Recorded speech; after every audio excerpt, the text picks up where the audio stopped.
Hello friends, आज मैं DDU division के अंतर्गत कंडक्ट करवाए गए जूनियर इंजीनियर के पेपर्स के सॉल्यूशन देखेंगे।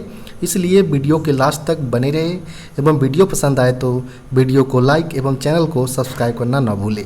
चलिए शुरू करते हैं। सबसे पहले देखेंगे कि यह पेपर ईस्ट सेंट्रल रेलवे के अंतर्गत जो डीडीयू डिवीज़न आते हैं वहाँ पर ये पेपर जूनियर इंजीनियर पोस्ट के लिए कंडक्ट करवाया गया था, जो कि मैकेनिकल CNW डिपार्टमेंट के अंतर्गत पेपर कंडक्ट करवाए गए थे। और यह पेपर 25% LDCE कोटा के अंतर्गत पेपर कंडक्ट करवाया गया था। अगर बात करें एग्ज़ाम डेट का, तो एग्ज़ाम डेट अभी हाल ही में 13 जुलाई 2024 को ये पेपर कंडक्ट करवाए गए थे, जिसमें कैंडिडेट से टोटल 110 प्रश्न पूछे गए थे, जिसमें कैंडिडेट को केवल और केवल 100 प्रश्न का जवाब देना था, जिसके लिए कैंडिडेट को पूरे 2 घंटे का समय दिया गया था। इसके अलावा अगर बात करें हम, तो इस पेपर के अंतर्गत 1/3 नेगेटिव मार्किंग का भी प्रावधान किए गए थे। आगे चलिए देखते हैं कि इस पेपर के अंतर्गत कौन कौन से प्रश्न पूछे गए थे।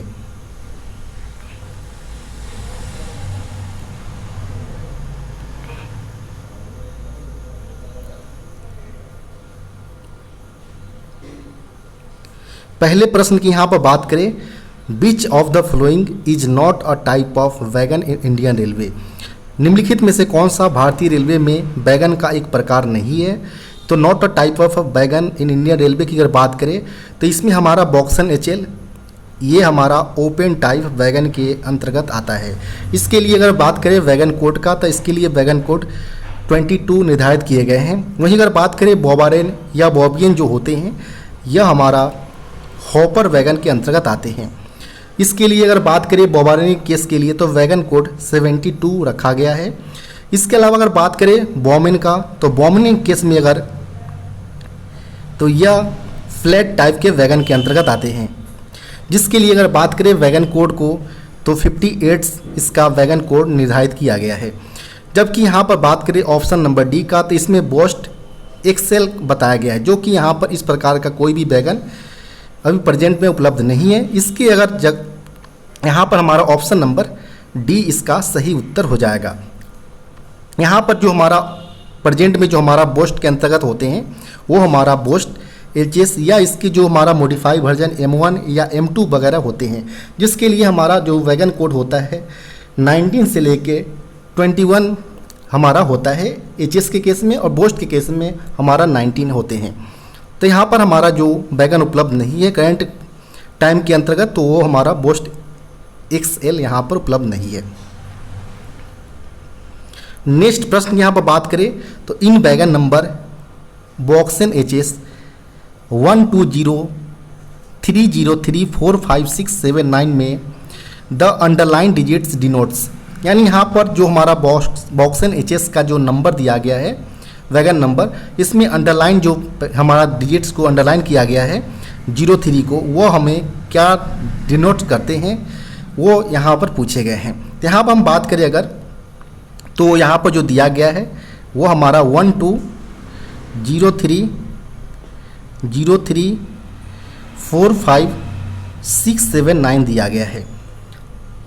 यहाँ पर हम बात करें कि चूँकि जो हमारा नया वैगन नंबरिंग स्कीम जो लाया गया था वो टोटल हमारा 11 डिजिट्स के होते हैं, जिसमें हमारा जो पहला और दूसरा जो अंक होता है वो इसके वैगन के टाइप को डिनोट करता है। जबकि अगर बात करें थर्ड और फोर्थ को, तो थर्ड और फोर्थ इसके ऑनिंग रेलवे यानी किस जोन से यह वैगन बिलोंग करता है उसको यह रिप्रेजेंट करता है। तो यहाँ पर हम बात करें कि 12 जो है वह मेनली बॉक्सन HS वैगन के लिए वैगन कोड होता है। इसके अलावा हम बात करें 03 जो हमारा ऑनिंग रेलवे होता है वह नॉर्थर्न रेलवे को रिप्रेजेंट करता है।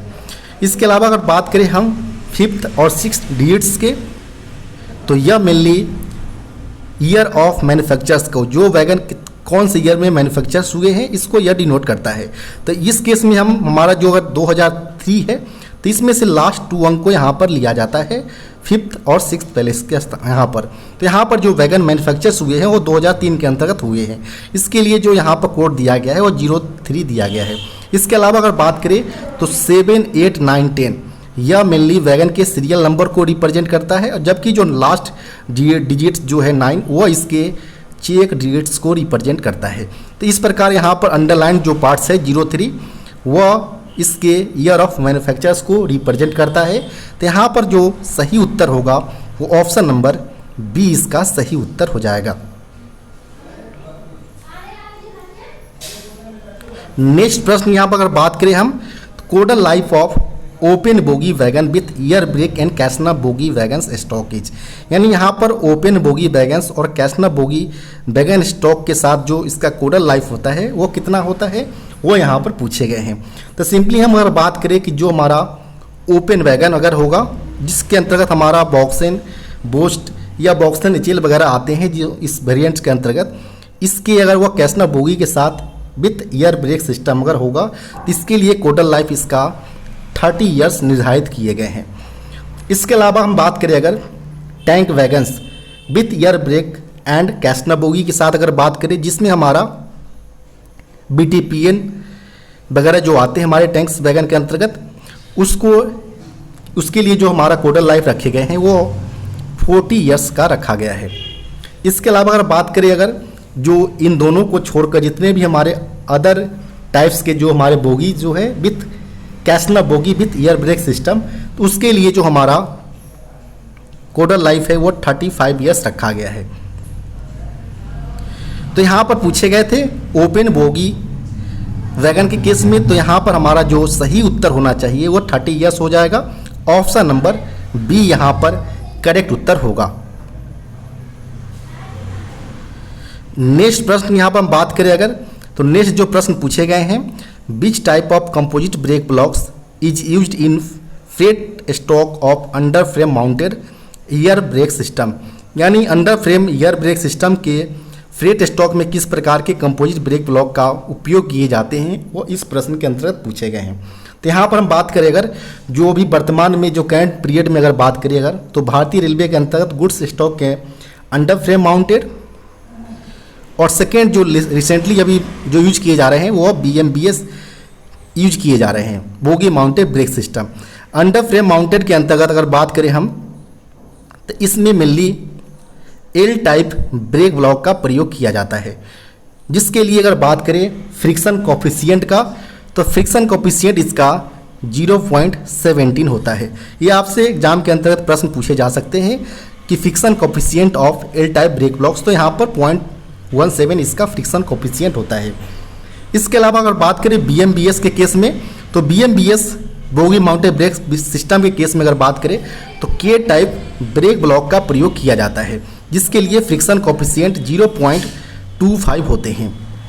इसके अलावा अगर बात करें हम अगर, तो अंडर फ्रेम माउंटेड जो एल टाइप ब्रेक ब्लॉक्स होते हैं इनका जो थिकनेस जो न्यू कंडीशन और कंडम कंडीशन में होता है वह न्यू कंडीशन में 60 mm और जब यह रिड्यूस होकर 12 mm पर आ जाएंगे तो इसको हम सर्विस से विड्रॉ कर लेंगे।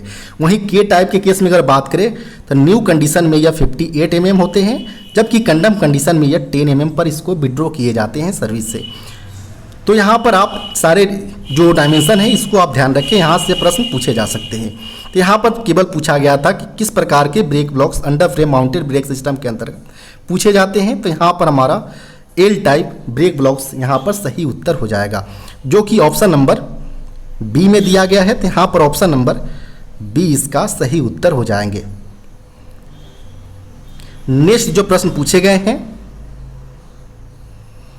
Newly built BOXN wagon first POH periodicity is, नए बने बॉक्सन वैगन की पहली पीरियोडिक ओवरहॉलिंग आवधिकता कितना होता है।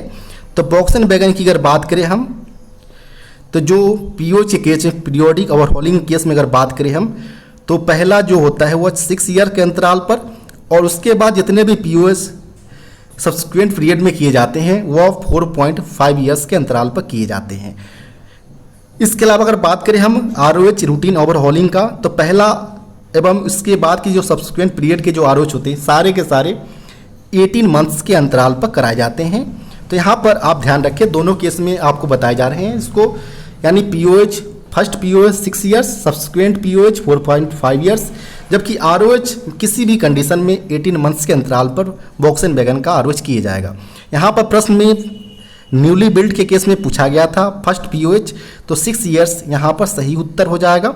ऑप्शन नंबर सी यहाँ पर करेक्ट उत्तर होंगे। नेक्स्ट जो प्रश्न पूछे गए हैं, who is authorised for premature condemnation of accident damage wagons and vacuum brake stocks, यानी सभी दुर्घटनाग्रस्त क्षतिग्रस्त वैगन और वैक्यूम ब्रेक स्टॉक की समय पूर्व प्री मेचर कंडमनेशन का यहाँ पर बात किया जा रहा है। समय से पूर्व अगर उसे कंडम करना होगा तो इसके लिए जो कंपिटेंट अथॉरिटी जो होते हैं वो कौन होते हैं। तो जब भी यहाँ पर 3 केस यहाँ पर देखा जाता है, एक देखा जाता है कि कोई एक्सीडेंट इन्वॉल्व कर कोई वैगन स्टॉक या वैगन ब्रेक स्टॉक अगर हो तो उस केस में प्रीमेचर्स का जो अथॉरिटी होंगे वो अलग होता है। नॉन एक्सीडेंट के केस में अगर प्रीमेचर्स होगा तो उसके लिए सिनेरियो अलग होता है। जबकि अगर 25 ईयर से पहले का अगर प्रीमेचर्स अगर कंडमनेशन करना हो तो इस केस में भी अलग अलग ऑफिसर्स यहाँ पर कंपिटेंट अथॉरिटी के तौर पर यूज में लेते हैं। तो यहाँ पर हम बात करें अगर कि अगर एक्सीडेंट इन्वॉल्व अगर वैगन होगा तो इस केस में समय पीरियड नहीं देखा जाता है बिफोर 25 ईयर्स या आफ्टर 25 ईयर्स। इस केस में जो हमारा कंपिटेंट अथॉरिटी होंगे फॉर प्री मेचर कंडमनेशन वो होंगे PCME, principal chief mechanical engineer, वह किसी भी जोन का मैकेनिकल डिपार्टमेंट का हेड अथॉरिटी होते हैं। इस केस में अगर बात करें नेक्स्ट नॉन एक्सीडेंट के केस में, नॉन एक्सीडेंट के केस में अगर बात करें आफ्टर 25 ईयर्स के बाद अगर प्री मेचर्स करना हो कंडमनेशन तो इसके लिए जो कॉम्पिटेंट अथॉरिटी होते हैं वह होते हैं PCME। लेकिन इस केस में यह ध्यान रखा जाता है कि यह प्री मेचर जो कंडमनेशन किया जाएगा वह विथ कंकरेंस ऑफ PFA के माध्यम से किया जाएगा। प्रिंसिपल फाइनेंस एडवाइजर्स के सहयोग के माध्यम से यह प्री मेचर कंडमनेशन किया जाएगा आफ्टर 25 ईयर्स। और नेक्स्ट जो होता है नॉन एक्सीडेंट्स के केस में अगर वैगन्स को अगर प्री मेचर कंडमनेशन अगर करना हो बिफोर, ध्यान रखिए बिफोर 25 ईयर्स, तो इस केस में जो कंपिटेंट अथॉरिटी होते हैं वह रेलवे बोर्ड होता है। और इसके अलावा अगर PFA के माध्यम से अगर वेटेड किया जाता है तो इस केस में GMB अथॉरिटी होते हैं। तो यहाँ पर तीनों कंडीशन में आपसे बताया गया है। यहाँ पर केवल पूछा गया था कि वैसा वैगन जो एक्सीडेंट इन्वॉल्व हो तो उसको प्री मेचर कंडमनेशन अगर करना होगा तो इसके लिए जो कंपिटेंट अथॉरिटी होंगे वह होंगे PCME। तो यहाँ पर जो सही उत्तर होगा वो ऑप्शन नंबर डी इसका सही उत्तर हो जाएगा। नेक्स्ट जो प्रश्न पूछे गए हैं, the originating brake powers for air brake goods trains running in close circuit shall be, यानी यहाँ पर क्लोज सर्किट के केस में अगर कोई मालगाड़ी का ओरिजिनेटिंग स्टेशन पर कितनी ब्रेक पावर परसेंटेज होना चाहिए वो यहाँ पर पूछे गए हैं। CC यहाँ पर डिनोट करता है close circuit brake. Mainly freight stock के अंतर्गत वर्तमान में इंटेंसिव प्रीमियम, स्पेशल प्रीमियम या अगर बात करें हम तो क्लोज सर्किट के टाइप्स के यहाँ पर एग्जाम्पशंस BPC दिए जाते हैं मेनली। तो यहाँ पर प्रश्न में CC रैक यानी क्लोज सर्किट रैक के केस में पूछा गया है। तो इस केस में ओरिजिनेटिंग स्टेशन पर ब्रेक पावर परसेंटेज 100% होता है, जबकि इन रूट में मिनिमम 90% ब्रेक पावर होना चाहिए। इसके अलावा बात करें तो जब भी BPC इशू किया जाता है तो येलो कलर पेपर यूज किया जाना चाहिए। साथ ही साथ अगर बात करें अगर तो इस प्रकार के रेक की एग्जाम्पशन के लिए 100 मैन आवर पर रेक का रिक्वायरमेंट होता है।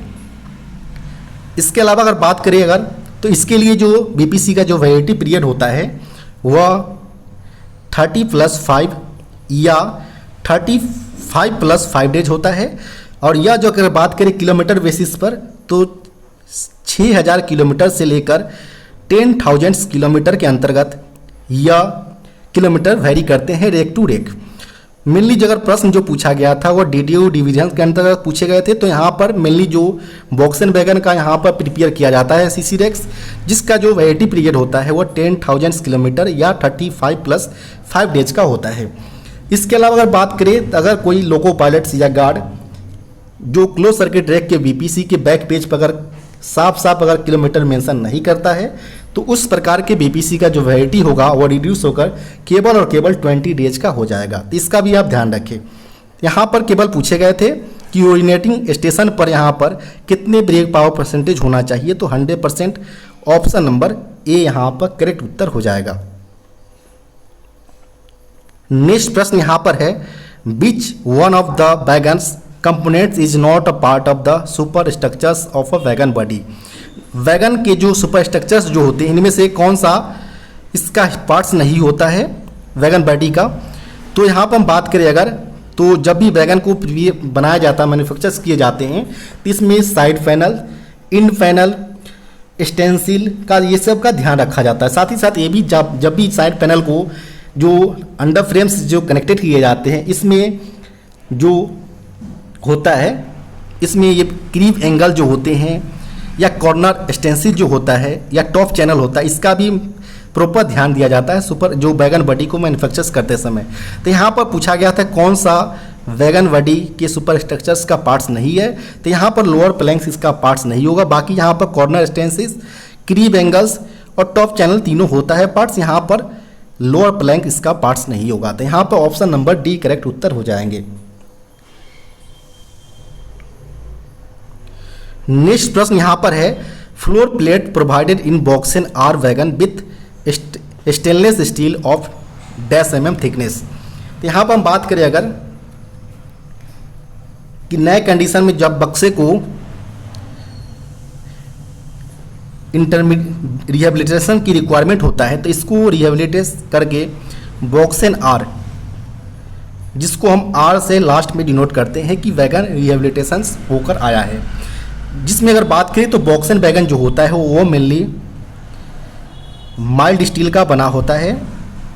जिसमें अगर बात करें बॉक्सेन आर का, तो BOXN R mainly stainless steel IRSM 44 का बना होता है। इसमें पूछा गया था कि जो बॉक्सेन आर वैगन है इसका फ्लोर प्लेट का थिकनेस कितना होता है।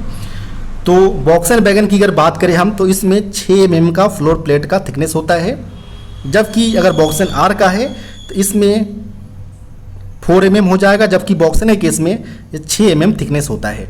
तो यहाँ पर प्रश्न में केवल बॉक्सेन आर के लिए पूछा गया था, तो 4 mm यहाँ पर करेक्ट उत्तर हो जाएगा। ऑप्शन नंबर यहाँ पर ए यहाँ पर करेक्ट उत्तर होंगे।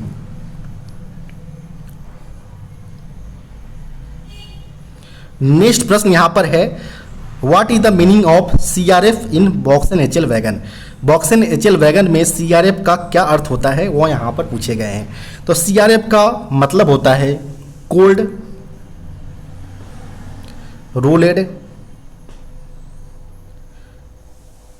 फॉर्मिंग होता है। यानी जब भी हमारा बॉक्सेन HL वैगन को स्टेनलेस स्टील यानी IRSM 44 के साथ मैन्युफैक्चर किए जाते हैं CRF सेक्शंस, यहाँ पर CRF सेक्शन यानी कोल्ड रोलेड फॉर्मिंग सेक्शन के साथ, तो इसमें इसलिए यहाँ पर कि ताकि जो हमारा बॉडी या जो अंडर फ्रेम्स जो होते हैं इनका टियर बेड्स को रिड्यूस किया जा सके, ताकि इसमें जो हमारा पेलोड कैपेसिटी है उसको ज़्यादा से ज़्यादा इंक्रीज किया जाए। तो इसका भी ध्यान रखा जाता है। इसलिए जो यहाँ पर बॉक्सेन HL वैगन में CRF सेक्शन यानी कोल्ड रोलेड फॉर्मिंग का यहाँ पर प्रयोग किए जाते हैं। तो यहाँ पर जो सही उत्तर होगा ऑप्शन नंबर बी इसका सही उत्तर हो जाएगा। इसके अलावा अगर बात करें बॉक्सेन HL वैगन के टियर वेट का, तो बॉक्सेन HL वैगन को टियर वेट जो होता है वो 20.6 टन। वहीं अगर बात करें पेलोड का, तो पेलोड इसका 71 टन होता है। जबकि अगर बात करें ग्रॉस वेट का, तो gross weight simply tare weight plus payload का सम करने पर यहाँ पर आपको प्राप्त हो जाएगा। दोनों को जब आप ऐड करेंगे तो 191.6 टन यहाँ पर इसका ग्रॉस वेट निकल कर आएगा। नेक्स्ट प्रश्न यहाँ पर है, elastomeric pad not to be condemned और डैमेज वेन। यानी इलास्टोमेरिक पैड EM पैड को तब तक नहीं कंडम किया जाना चाहिए जब तक, तो कंडम करने के लिए कुछ कंडीशन होता है EM पैड के केस में कि EM पैड का जो न्यूली कंडीशन में जो फ्री हाइट होना चाहिए वह 46 mm होता है, जबकि कंडम कंडीशन में फ्री हाइट जो होना चाहिए वह 42 mm होना चाहिए। 42 mm के होने पर ही इसको EM पैड को विड्रॉ किया जाना चाहिए सर्विस से। अब यहाँ पर हम ऑप्शन देखेंगे किस कंडीशन में यहाँ पर कंडम नहीं किया जाना चाहिए। तो पहला कंडीशन है rubber pad crust, rubber pad crust हो गया हो तो इस केस में हम कंडम कर सकते हैं। सेकेंड यहाँ पर बात करें तो कंडमिंग फ्री हाइट 45 mm, तो इस केस में हम कंडम नहीं कर सकते, जो कि हमारा प्रश्न में ऑलरेडी पूछा गया है कि इस कंडीशन में हम ईएम पैड को कंडम नहीं कर सकते हैं। तो यहाँ पर सेकेंड जो कंडीशन है 42 mm होना चाहिए, अदरवाइज ईएम पैड को हम फ्री हाइट के कंडीशन में हम कंडम नहीं करेंगे। तो यहाँ पर जो हमारा सही उत्तर होगा वो ऑप्शन नंबर बी इसका सही उत्तर हो जाएगा। इसके अलावा जो थर्ड है, if any crack of more than 50 mm is developed at any surface of rubber, rubber की किसी भी सरफेस पर अगर किसी भी प्रकार का क्रैक्स 50 mm से ज़्यादा अगर पाया जाता है तो उस कंडीशन में भी हम ईएम पैड को कंडम कर सकते हैं। फोर्थ में है कि जो बॉन्डिंग होता है, बॉन्डिंग फेलियर जो अगर किसी भी डायरेक्शन में 40 mm से ज़्यादा अगर होता है तो इस कंडीशन में भी हम ईएम पैड को कंडम करते हैं, लेकिन फ्री हाइट के कंडीशन में 42 mm होना चाहिए, अदरवाइज हम उस केस में कंडम नहीं कर सकते।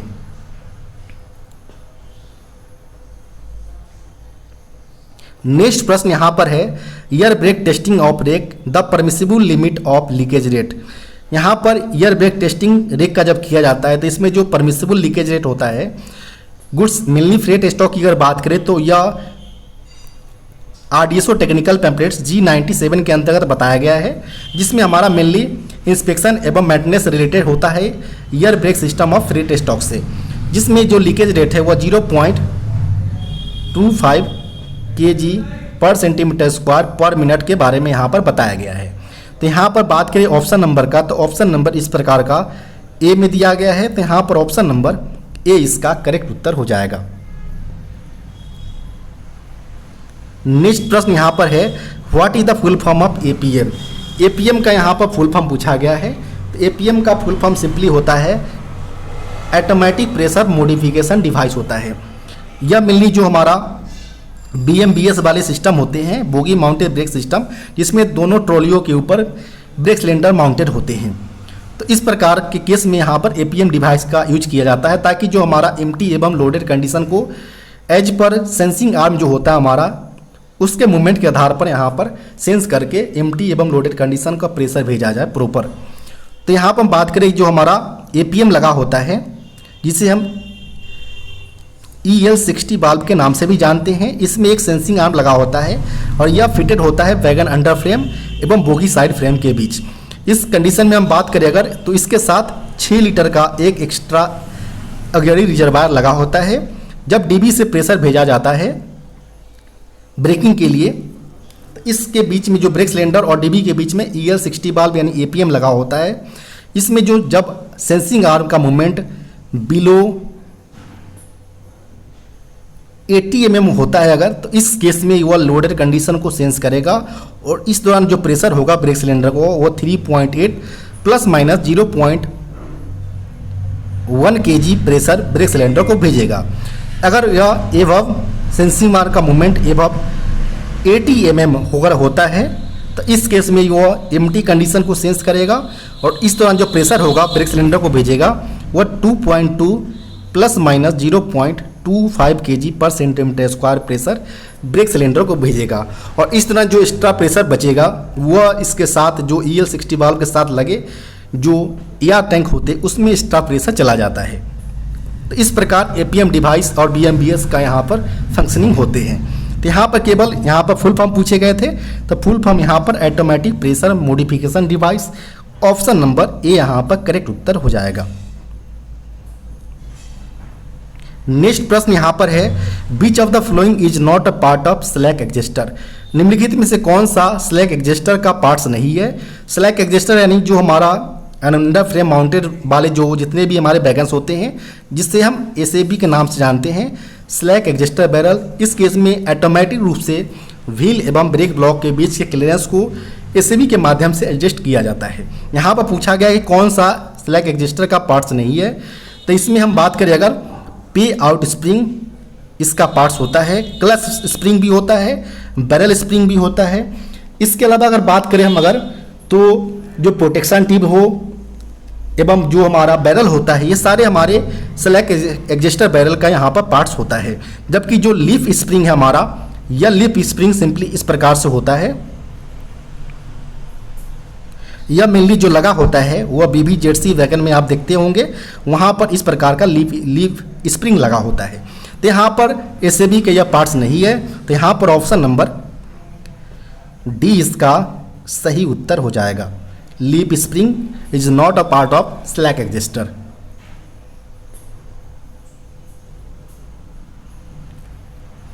नेक्स्ट प्रश्न यहाँ पर है piston stroke of BOXN wagon.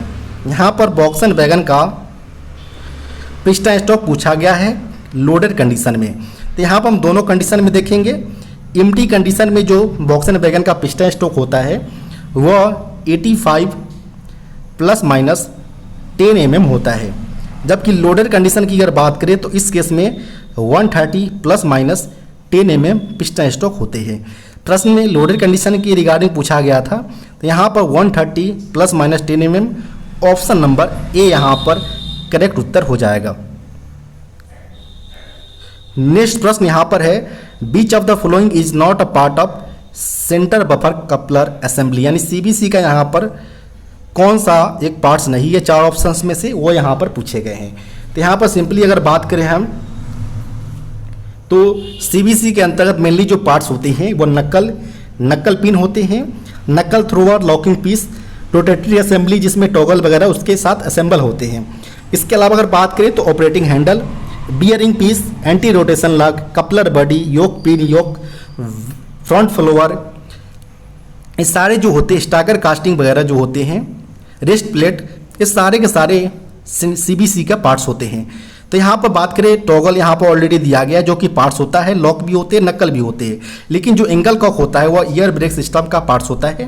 तो यहाँ पर जो सही उत्तर होगा वो ऑप्शन नंबर डी यहाँ पर एंगल कॉक इसका सही उत्तर हो जाएगा। नेक्स्ट प्रश्न यहाँ पर है which one not correct about electropneumatic pressurised flushing system, EPPFS का यहाँ पर कौन सा स्टेटमेंट सही नहीं है उसके रिगार्डिंग, वो यहाँ पर पूछा गया है। यानी इलेक्ट्रोन्यूमेटिक प्रेशराइज्ड फ्लशिंग सिस्टम का यहाँ पर कौन सा एक स्टेटमेंट करेक्ट नहीं है वो यहाँ पर हम देखेंगे। तो पहला अगर बात करें यहाँ पर स्टेटमेंट दिया गया है dispense 2.5 litre water each time, प्रत्येक बार में वह 2.5 लीटर्स का पानी का यहाँ पर डिस्पेंस करता है, जो कि गलत है। यहाँ पर केवल और केवल 1.5 लीटर पानी का यहाँ पर डिस्पेंस करता है इस प्रत्येक बार में। तो यहाँ पर जो होगा कौन सा स्टेटमेंट सही नहीं है, तो यहाँ पर हमारा ऑप्शन नंबर ए ही यहाँ पर करेक्ट हो जाएगा। सेकेंड स्टेटमेंट की अगर बात करें तो हैविंग पिस्टन सिलेंडर अरेंजमेंट, तो ये हमारा स्टेटमेंट सही है। मॉडर्न इन डिजाइन, मॉडुलर इन डिजाइन में मॉडुलर्स के रिप्रेजेंट करता है, तो ये भी सही है। साथ ही साथ यह ready for next use in 7 to 8 seconds, 7 to 8 second के अंतर्गत वह नेक्स्ट टाइम के लिए रेडी रहता है यूज के लिए। इसके अलावा बात करें फ्लशिंग प्रेशर तो 2 से 3 kg पर न्यूमेटिक न्यूटन मीटर स्क्वायर होता है। पावर कंजप्शन की अगर बात करें तो लेस देन या इक्वल 10 वाट्स के इक्वल होता है। तो ये सारे जो है यह इलेक्ट्रोन्यूमेटिक प्रेशराइज्ड फ्लशिंग सिस्टम के यहाँ पर स्टेटमेंट बताए जा रहे हैं। और यहाँ पर पूछा गया था कौन सा करेक्ट नहीं है, तो पहला नंबर ऑप्शन सही हो जाएगा। इसके अंतर्गत केवल और केवल 1.5 लीटर्स का यूज किया जाता है, जो कि यहाँ पर 2.5 लीटर दिया गया है, जो कि गलत है। नेक्स्ट प्रश्न यहाँ पर है which is not a part of C3W distributor valve, निम्नलिखित में से इनमें से कौन सा C3W डिस्ट्रीब्यूटर वाल्व का पार्ट्स नहीं है, वो यहाँ पर पूछे गए हैं। डिस्ट्रीब्यूटर वाल्व की अगर बात करें मेनली C3W का, अभी करंट में गुड्स स्टॉक के अंतर्गत C3W एवं KE टाइप्स के DB के डिस्ट्रीब्यूटर वाल्व का प्रयोग किया जाता है। प्रश्न में C3W के बारे में पूछे गए हैं, जिसके अंतर्गत बात करें पार्ट्स का तो मेन बॉडी होता है, क्विक सर्विस वाल्व होता है, मेन वाल्व होता है, लिमिटिंग डिवाइस होता है जिसका काम होता है कि ब्रेक सिलेंडर में मैक्सिमम प्रेशर 3.8 से ज़्यादा ना हो पाए। इसके अलावा अगर बात करें अन्य पार्ट्स का जिसमें डबल रिलीज वाल्व होते हैं, AR चोक वाल्व होते हैं, इसके अलावा कटअप वाल्व होते हैं, एप्लीकेशन चोक होते हैं, रिलीज चोक होते हैं। ये सारे जो है वो मेन पार्ट्स जो है C3W डिस्ट्रीब्यूटर वाल्व्स के अंतर्गत आते हैं। यहाँ पर हम देखेंगे लिमिटिंग डिवाइस है या पार्ट्स के अंतर्गत आते हैं। इसके अलावा बात करें अगर तो एप्लीकेशन चोक भी इसका पार्ट्स होता है, जबकि रिलीज चौक भी इसका पार्ट्स है, लेकिन जो सिंगल रिलीज वाल्व दिया गया है जो कि यहाँ पर इसका पार्ट्स नहीं होता है। यहाँ पर ऑप्शन नंबर सी इसका सही उत्तर हो जाएगा। यहाँ पर जो मेनली पार्ट्स होता है वह डबल रिलीज वाल्व, यहाँ पर रिलीज वाल्व यहाँ पर पार्ट्स होते हैं, जो कि C3W डिस्ट्रीब्यूटर वाल्व के पार्ट्स की अगर बात करें तो डबल रिलीज वाल्व होते हैं, सिंगल रिलीज वाल्व नहीं होता है किसी प्रकार का। तो यहाँ पर ऑप्शन नंबर सी इसका सही उत्तर होंगे। नेक्स्ट प्रश्न यहाँ पर है, which of the following damper is not a part of LHB coach. निम्नलिखित में से कौन सा डैम्पर LHB कोच का पार्ट्स नहीं है?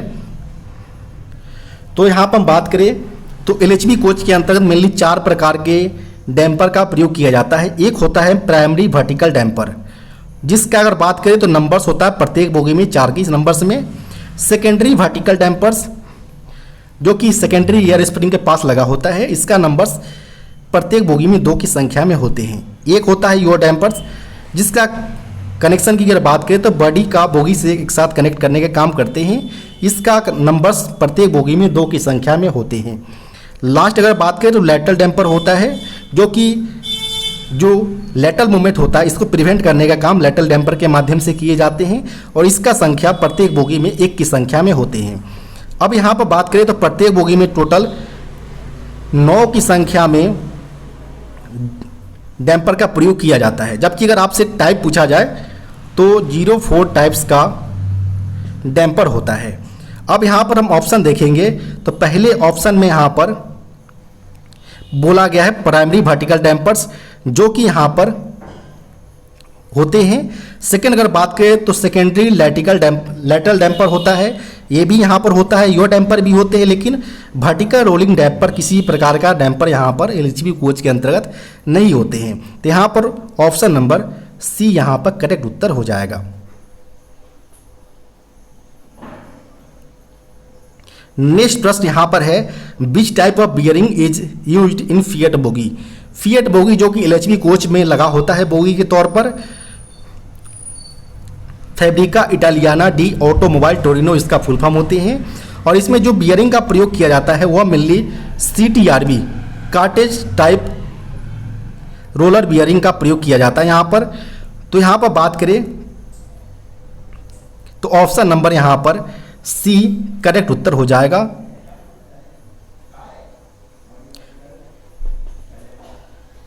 इसके अलावा अगर बात करें जो स्पेरिकल रोलर बियरिंग जो लगा होता है वह मेनली ICF कोच में लगा होता है, जबकि अगर बात करें सिलिंड्रिकल रोलर बियरिंग का तो यह मेनली BBZC के अंतर्गत सिलिंड्रिकल रोलर बियरिंग का प्रयोग किए जाते हैं। नेक्स्ट प्रश्न यहाँ पर है, name of the type of bacteria used in bio toilets. जो हमारा कोचेज के अंतर्गत जो बायो टॉयलेट्स होते हैं इसमें जो बैक्टीरिया का प्रयोग किया जाता है वो होता है एनरोबिक बैक्टीरिया। यहाँ पर ऑप्शन नंबर बी इसका सही उत्तर हो जाएगा।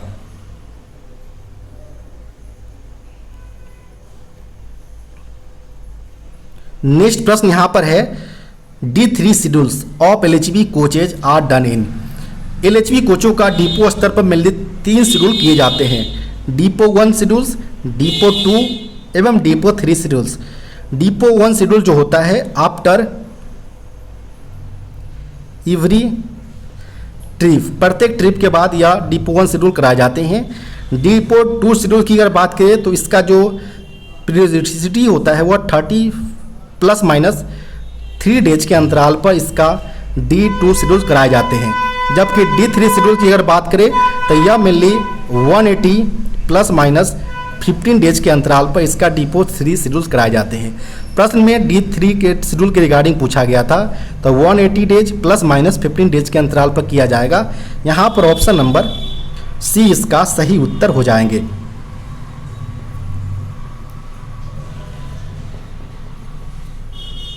नेक्स्ट प्रश्न यहाँ पर पूछे गए हैं, which of the following system is not a part of LHB coach. निम्नलिखित में से कौन सा प्रणाली या पार्ट्स LHB कोचों का हिस्सा नहीं है?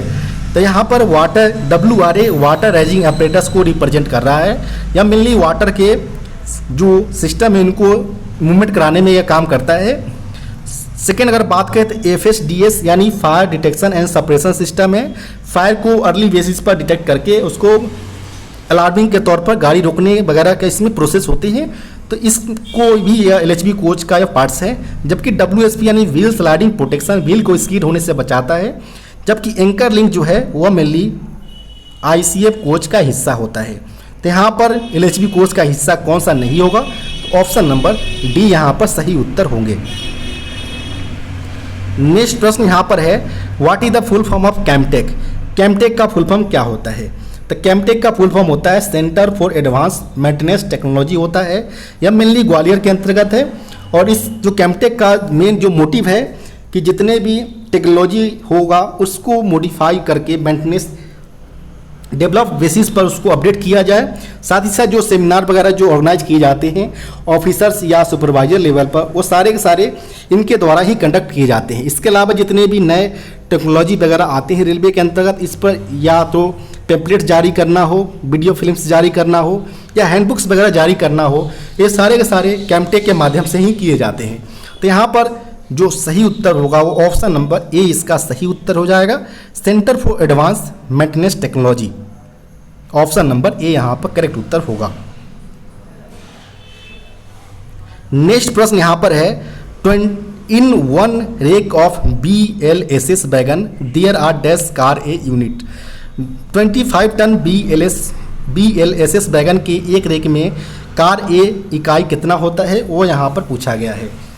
तो यहाँ पर हम बात करें अगर, तो BLSS यह मेनली जो हमारा बोगी स्पाइन कार वैगन को यहाँ पर रिप्रेजेंट करता है। बोगी स्पाइन कार वैगन को रिप्रेजेंट करता है।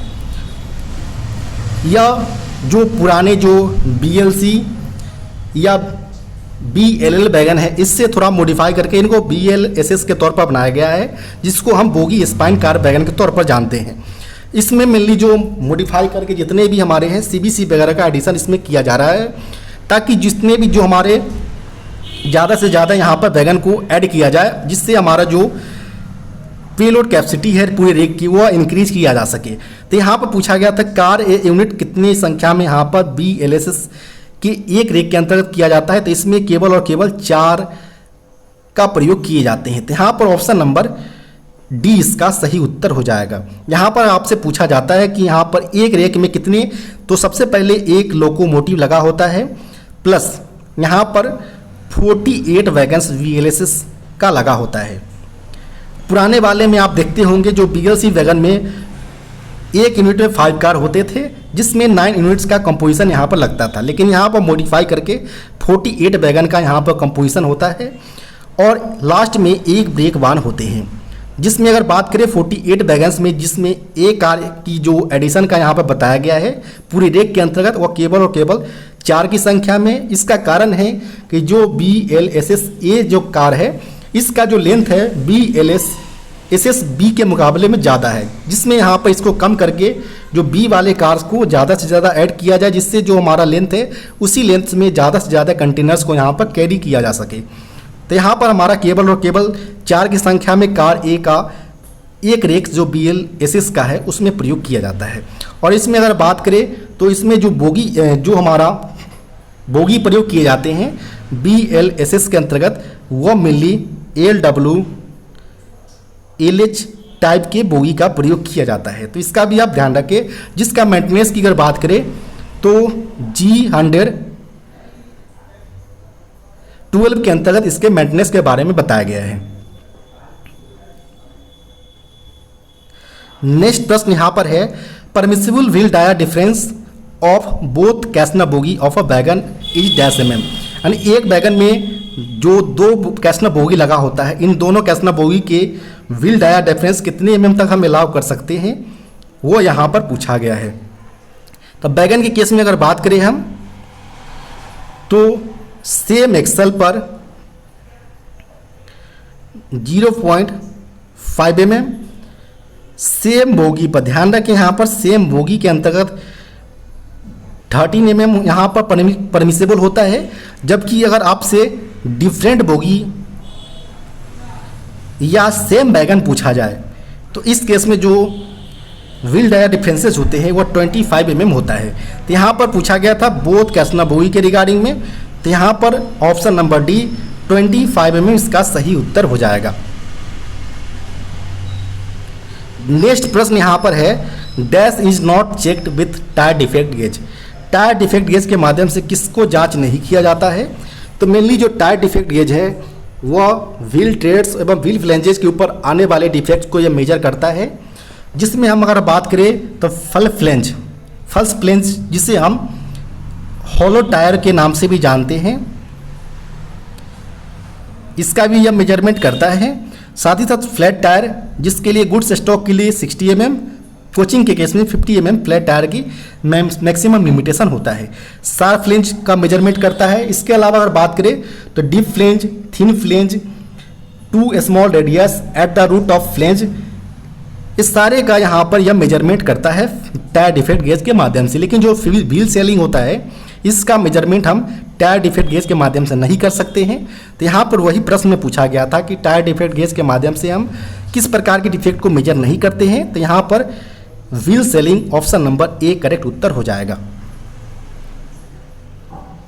नेक्स्ट प्रश्न यहाँ पर है type of coupler used in LHB coach. LHB coach में किस प्रकार के कपलर का प्रयोग किए जाते हैं? तो एलएचबी कोच में simply AAR H type coupler का प्रयोग करते हैं जो कि एंटी क्लाइंबिंग फीचर्स के साथ आते हैं। तो यहाँ पर ऑप्शन नंबर ए इसका सही उत्तर हो जाएगा, AAR H type coupler.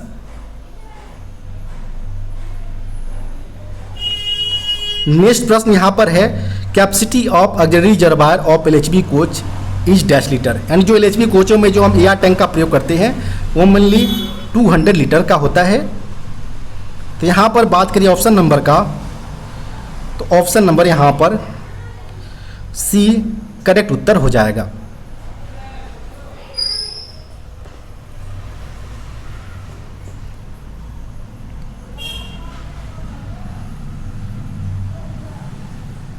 Next प्रश्न यहाँ पर है which is not correct for air spring pneumatic suspension in LHB coach. LHB कोचों में एयर स्प्रिंग न्यूमेटिक सस्पेंशन के लिए कौन सा स्टेटमेंट सही नहीं है वो यहाँ पर पूछे गए हैं। तो एलएचबी कोच में जो एयर स्प्रिंग जो होता है वो मेनली सेकेंडरी सस्पेंशन का पार्ट्स होता है। तो यह स्टेटमेंट हमारा सही है। सेकेंड अगर बात करें अगर तो pressurised air in predefined chamber, जो प्री डिफाइंड चैम्बर होता है उसमें वह प्रेशराइज्ड एयर यहाँ पर उपलब्ध होता है एयर स्प्रिंग के अंतर्गत, जो कि हमारा एलएचबी कोच के अंतर्गत 60 लीटर का यहाँ पर होता है। प्रत्येक एयर बेल्लो जो होते हैं हमारे वो 60 लीटर कैपेसिटी के साथ आते हैं।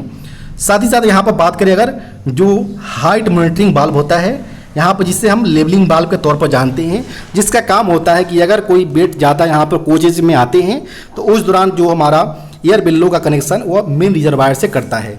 जब कोचेज का बेड जो अगर कम होता है एज पर रिक्वायरमेंट तो उस दौरान जो हमारा एयर बिल्लो जो हमारा होते हैं उसका कनेक्शन एग्जॉस्ट के माध्यम से कर देता है। इस प्रकार लेवलिंग बाल्ब मेनली 3 वे पोर्ट्स के साथ आते हैं। फोर्थ ऑप्शन की अगर बात करें तो at 1.0 bar pressure difference on air spring air will be escape through the duplex check बाल्ब। यहाँ पर किसी प्रकार का यहाँ पर डुप्लेक्स चेक बाल्ब से प्रेशर नहीं यहाँ पर निकलता है। यह डीसीबी डुप्लेक्स चेक बाल्ब जो सिंपली होता है वह 2 एयर बेल्लो के बीच कनेक्शन होता है और यह तब एक्टिवेट होता है जब दोनों एयर बेल्लो के बीच जो प्रेशर डिफरेंसेस है वह more than 1.5 plus minus 0.5 kg पर सेंटीमीटर स्क्वायर से ज़्यादा अगर प्रेशर डिफरेंस दोनों एयर बेल्लो के बीच अगर क्रिएट होता है तब जाकर डीसीबी यानी डुप्लेक्स चेक बाल्ब अपना फंक्शन करना स्टार्ट करता है। तो यहाँ पर 1.0 बार प्रेशर दिया गया है जो कि गलत है। वही यहाँ पर ऑलरेडी पूछा गया है कौन सा स्टेटमेंट यहाँ पर गलत है। तो यहाँ पर ऑप्शन नंबर डी यहाँ पर सही उत्तर हो जाएगा। नेक्स्ट प्रश्न यहाँ पर है which of the following is not a indicative accident. निम्नलिखित में से कौन सा एक इंडिकेटिव एक्सीडेंट्स का पार्ट्स नहीं है? एक्सीडेंट मैनुअल के अंतर्गत, रेलवे के एक्सीडेंट मैनुअल के अंतर्गत मेनली जो क्लासिफाई किए गए हैं एक्सीडेंट्स के वह ए से लेकर आर तक क्लासिफाई किए गए हैं, जिसमें मेनली 16 क्लासेस को इसके अंतर्गत रखा गया है। जिसमें आई एंड ओ जो क्लासेस है वो वर्तमान में इसको समाप्त कर दिया गया है। अब यहाँ पर जो इंडिकेटिव एक्सीडेंट्स जो है इसके अंतर्गत मेनली एफ, जी और एच तीन क्लासेस के एक्सीडेंट क्लासेस यहाँ पर आते हैं। क्लास एफ के अंतर्गत एवर्टेड कोलिजन, क्लास जी के अंतर्गत ब्रीच ऑफ ब्लॉक रूल्स और क्लास एच के अंतर्गत स्पैड यानी train passing signal eight danger condition. तो यह क्लास एच के अंतर्गत आता है। ये तीन प्रकार के जो हमारे हैं क्लास एफ, जी, एच वह इंडिकेटिव एक्सीडेंट के अंतर्गत आता है। तो यहाँ पर हम देखेंगे एवर्टेड कोलिजन जो है वह एफ के अंतर्गत आता है। Train passing at danger condition यह क्लास एच के अंतर्गत आता है। ब्रीच ऑफ ब्लॉक रूल यह मेनली क्लास जी के अंतर्गत आता है। ये तीनों के तीनों इंडिकेटिव एक्सीडेंट के अंतर्गत होते हैं। जबकि फायर इन ट्रेन जो है ट्रेन में आग लगना यह क्लास बी के अंतर्गत होता है। यह किसी प्रकार का इंडिकेटिव एक्सीडेंट नहीं है। यहाँ पर ऑप्शन नंबर डी इसका सही उत्तर हो जाएगा। नेक्स्ट प्रश्न यहाँ पर है dash is the maintenance manual of Casnub bogie. Casnub bogie के रखरखाव मैनुअल जो आरडीएसयू टेक्निकल पैम्पलेट्स दिया गया है वो कौन सा है? तो कैसना बोगी के लिए मेनली G95 का प्रयोग किया जाता है। तो यहाँ पर ऑप्शन नंबर बी इसका सही उत्तर हो जाएगा। इसके अलावा अगर बात करें हम G97 के अंतर्गत air brake for freight stock के लिए जो मेंटेनेंस एवं इंस्पेक्शन ब्रेक सिस्टम के रिगार्डिंग वह G97 के अंतर्गत बताया गया है। इसके अलावा अगर बात करें G72 के अंतर्गत तो जनरल स्पेसिफिकेशन दिया गया है fabrication of wagon under frame in bogie के रिगार्डिंग। इसके अलावा अगर बात करें हम टेक्निकल पैम्पलेट्स के रिगार्डिंग तो यहाँ पर G70 के अंतर्गत बॉक्सिन वैगन, G73 के अंतर्गत बोवारेन, G76 के अंतर्गत CBC for line staff, G80 के अंतर्गत CBC for workshop staff, G81 के अंतर्गत CTRV फॉर फ्रेट स्टॉक और कैसना बोगी, G90 के अंतर्गत BTPN wagon, G95 Casnub bogie, G97 air brake for freight stock, G100 ATL यानी ऑटोमेटिक ट्विस्ट लॉक और G112 LCCF 20C bogie एवं LWLH 25 bogie के inspection के रिगार्डिंग टेक्निकल पैम्पलेट्स बताए गए हैं। तो जितने भी आपको टेक्निकल पैम्पलेट्स बताए जा रहे हैं इसको आप ध्यानपूर्वक रीड करें। नेक्स्ट यहाँ पर प्रश्न जो पूछे गए हैं if gauge is found more than 682 mm it is termed. Mainly जो हमारा ट्रैक गेज जो होता है वो 1672 mm होता है। यहाँ पर कंडीशन दिया गया है 76 mm होते हैं। यहाँ पर अगर 1670 mm से अगर बिलो होता है तो इस केस में हम उसको क्या बोलेंगे? तो इसे हम टाइट गेज के तौर पर बोला जाएगा इसको। जबकि अगर बात करें 1682 mm से एबव अगर पाया जाता है गेज तो इस केस में इसे स्लैग गेज के तौर पर जाना जाएगा। यहाँ पर प्रश्न में मोर देन 1682 mm पाया जाता है अगर गेज तो उस केस में इसे हम स्लैग गेज बोलेंगे जो कि ऑप्शन नंबर ए में दिया गया है। तो यहाँ पर ऑप्शन नंबर ए इसका सही उत्तर हो जाएगा और सिंपली जो 1672 होगा वो हमारा ट्रैक गेज कहलाएगा।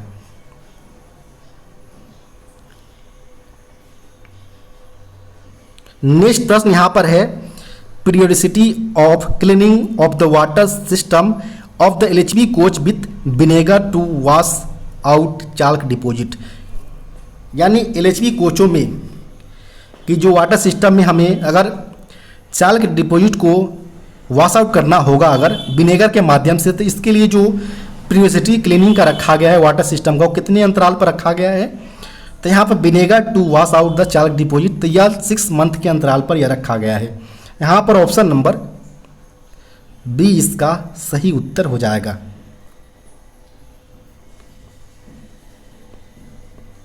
नेक्स्ट प्रश्न यहाँ पर है capacity of air reservoir of ICF coach. ICF coach की एयर रिजर्वायर का जो कैपेसिटी है वह 200 लीटर का होता है। यहाँ पर ऑप्शन नंबर बी इसका सही उत्तर हो जाएगा।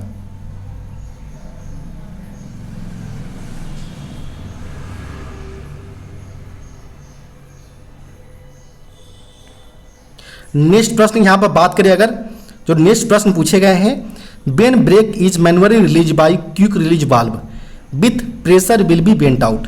जब ब्रेक को QRV के माध्यम से मैनुअल रूप से रिलीज किया जाता है तो इसमें से जो प्रेशर निकलता है वह कंट्रोल रिजर्वायर का प्रेशर निकलते हैं मैनुअल रूप से, जब भी हम QRV के माध्यम से करते हैं। यहाँ पर ऑप्शन नंबर डी इसका सही उत्तर होगा। नेक्स्ट प्रश्न यहाँ पर है, type of dot collector used in bogie mounted passenger coach. BMBC यानी बोगी माउंटेड पैसेंजर कोच की अगर बात करें तो इसमें जो हमारा डट कलेक्टर जो यूज किया जाता है वह 2 वे डट कलेक्टर का प्रयोग किए जाते हैं। वहीं अगर बात करें वैगन के अंतर्गत तो वैगन के अंतर्गत मेनली 3 वे डट कलेक्टर का प्रयोग किए जाते हैं। प्रश्न में बोगी माउंटेड पैसेंजर कोच के बारे में पूछे गए थे तो 2 वे यहाँ पर सही उत्तर हो जाएगा, ऑप्शन नंबर ए। नेक्स्ट प्रश्न यहाँ पर है, how many brake cylinder are used in LHB coaches. LHB कोचों में कितने नंबर्स में ब्रेक सिलेंडर का प्रयोग किए जाते हैं। तो चूंकि आप जानते हैं कि 2 ब्रेक सिलेंडर प्रत्येक कोच में प्रत्येक एक्सल पर यहाँ पर यूज में लिए जाते हैं, जबकि अगर बात करें कोचेज के अंतर्गत तो टोटल 4 एक्सल होते हैं। तो इस प्रकार 8 के नंबर्स में ब्रेक सिलेंडर प्रत्येक LHB कोचों में उपलब्ध होगा। जिसकी अगर बात करें हम डाया का, तो इसका डाया जो होता है वो 10 इंच या 255 mm इस ब्रेक सिलेंडर का डायमीटर होगा। पिस्टन स्ट्रोक की अगर बात करें तो 21 mm इसका पिस्टन स्ट्रोक होता है। साथ ही साथ इसमें जो मैक्सिमम प्रेशर जो इसके अंतर्गत अवेलेबल किया जा सकता है वह मैक्सिमम 3.0 kg पर सेंटीमीटर स्क्वायर ही प्रेशर यहाँ पर मैक्सिमम भेजा जा सकता है LHB कोच वाले ब्रेक सिलेंडर के अंतर्गत। यहाँ पर नंबर पूछा गया था ब्रेक सिलेंडर का, तो एक LHB कोच में टोटल 8 के नंबर्स में ब्रेक सिलेंडर उपलब्ध होते हैं। यहाँ पर ऑप्शन नंबर डी करेक्ट उत्तर हो जाएगा। नेक्स्ट प्रश्न यहाँ पर है, wear limit of control arm in LHB coach. LHB coach में जो कंट्रोल आर्म लगा होता है इनका बियर लिमिट पूछा गया है, घिसाव का लिमिट। तो नॉर्मली आप जानते हैं कि जो कंट्रोल आर्म बियरिंग का जो सर्विस है इसका डायमीटर जो है वो अगर 230.5 दैट इज 0.5 अगर 5 mm अगर वो एक्सीड करता है तो इस केस वो हम कंट्रोल आर्म को कंसीडर करेंगे रिजेक्टेड कंडीशन के लिए। तो यहाँ पर पूछा गया था वही बियर लिमिट, तो 0.5 mm ऑप्शन नंबर ए इसका सही उत्तर हो जाएगा। नेक्स्ट प्रश्न यहाँ पर है, what is the diameter of brake disc. Brake disc का डायमीटर यहाँ पर पूछा गया है। तो जो ब्रेक डिस्क लगा होता है प्रत्येक एक्सल में 2 की नंबर्स में, इसका जो डाया होता है वह 640 mm होता है। थिकनेस की अगर बात करें मोटाई का तो नए कंडीशन में 110 mm, कंडम कंडीशन में 96 mm होते हैं। यह बना होता है मेनली ग्रे कास्ट आयरन का बना होता है ब्रेक डिस्क।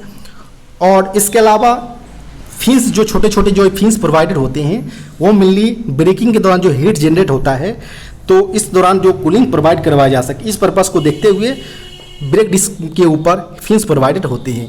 साथ ही साथ यह ध्यान दिया जाता है कि जो ब्रेक डिस्क के ऊपर जो फिन्स प्रोवाइडेड होते हैं वो कंटिन्यूअस रूप से अगर 3 से ज़्यादा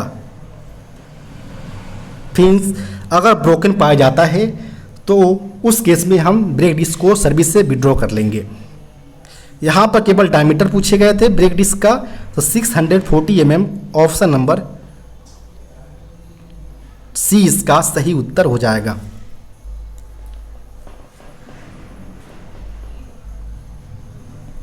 नेक्स्ट जो प्रश्न पूछे गए हैं, which of the following component is not a part of transmission system of high speed self propelled accident relief train. यानी जो हाई स्पीड स्पार्ट का केस में जो ट्रांसमिशन सिस्टम जो होता है इसका कौन सा एक पार्ट्स यहाँ पर कंपोनेंट्स के अंतर्गत नहीं आते हैं।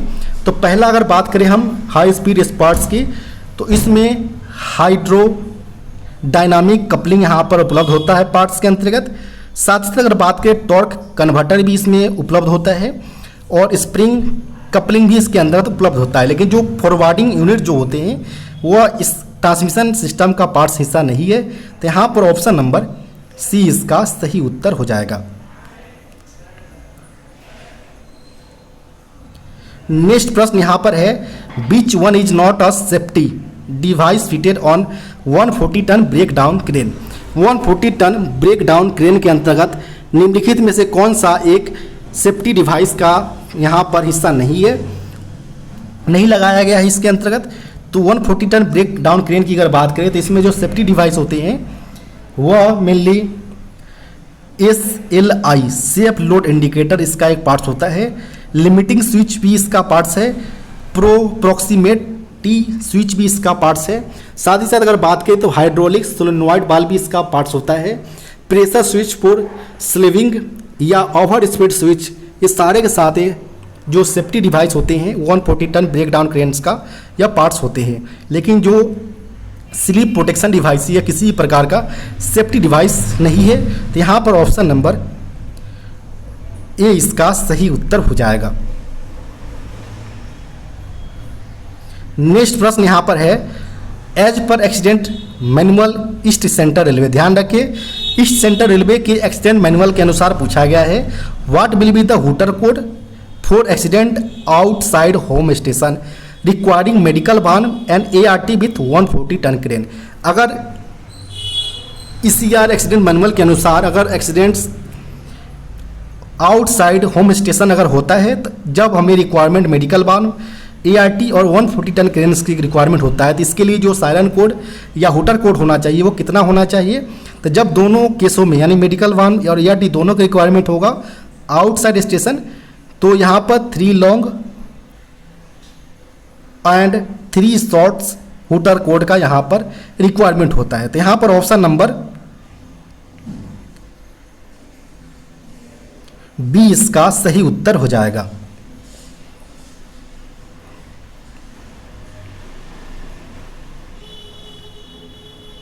नेक्स्ट प्रश्न यहां पर है, एज पर IRCA Indian railway conference association rules के अनुसार the rejection limit for wheel flange thickness is.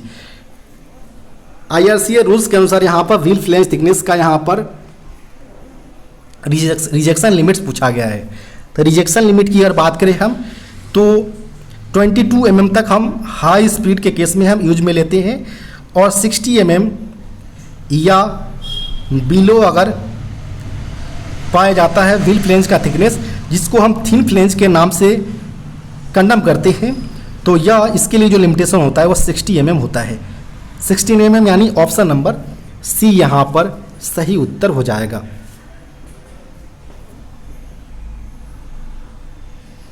Next प्रश्न यहाँ पर है, full form of FOIS। FOIS का फुल फॉर्म होता है फ्रेट ऑपरेशंस इंफॉर्मेशन सिस्टम।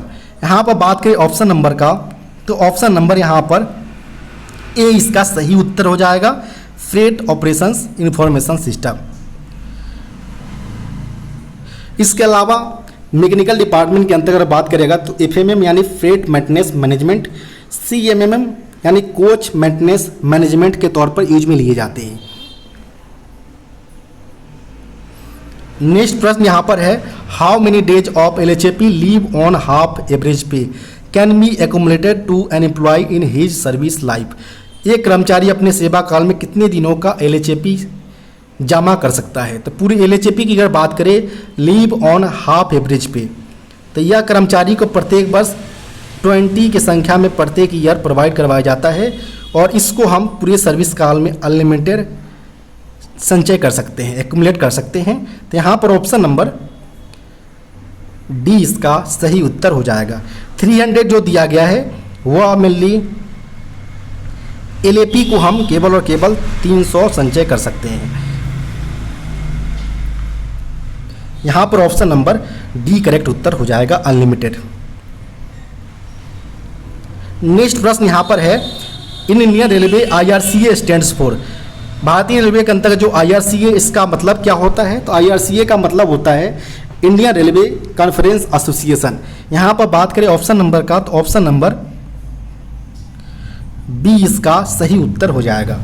मिल्ली यह जो IRCA का जो यह मिल्ली दिल्ली के अंतर्गत सिचुएटेड है, और यह मिल्ली जो हमारे रोलिंग स्टॉक में यूज होने वाले जितने भी कंपोनेंट्स वगैरह होते हैं, इनके स्टैंडर्ड साइज हो या कंडमिंग साइज के रिगार्डिंग रूल्स वगैरह को यह जारी करता है।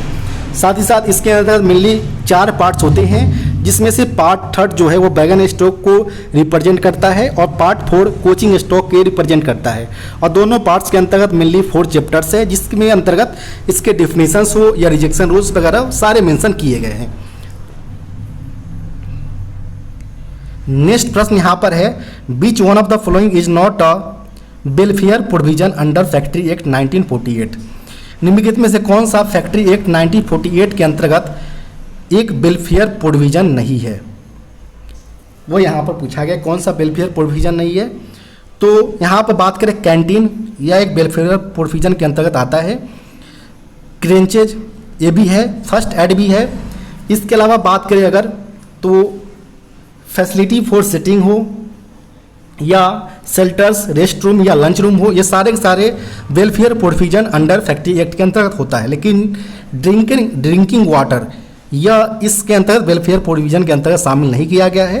तो यहाँ पर ऑप्शन नंबर डी इसका सही उत्तर हो जाएगा। नेक्स्ट प्रश्न यहाँ पर है, maximum encasement of leave on average पे ड्यूरिंग द सर्विस लाइफ, यानी यहाँ पर सेवा के दौरान जो LAP होता है लीव ऑन एवरेज पे, वो कितना उसका इनकेसमेंट कर्मचारी करवा सकता है। तो पूरे सर्विस काल में 6 टाइम्स कर्मचारी अपना लीव इनकेसमेंट करा सकता है 2 ईयर्स के गैप के साथ। ध्यान रखिए 2 ईयर्स के गैप होना अनिवार्य है। और प्रत्येक टाइम्स में से 10 LAP का इनकेसमेंट करा सकते हैं। 6 टाइम्स में टोटल पूरे सर्विस काल में आप 60 LAP का करा सकते हैं। और जब भी इनकेसमेंट कराने के समय कर्मचारी के खाते में 10 LAP इनकेसमेंट के बाद मिनिमम 30 LAP होना अनिवार्य है, अदरवाइज आप इनकेसमेंट नहीं करा सकते हैं। तो यहाँ पर प्रश्न पूछा गया था कितने डेज का आप पूरे सर्विस काल में करा सकते हैं। तो 6 टाइम्स 10 LAP प्रत्येक टाइम्स में से टोटल 60 LAP आप करा सकते हैं leave encashment in whole life. Next प्रश्न यहाँ पर है, ACB adjust clearance between. ACB जो है वो क्लियरेंस एडजस्ट करता है व्हील एंड ब्रेक ब्लॉक के बीच। तो यहाँ पर ऑप्शन नंबर ए इसका सही उत्तर हो जाएगा।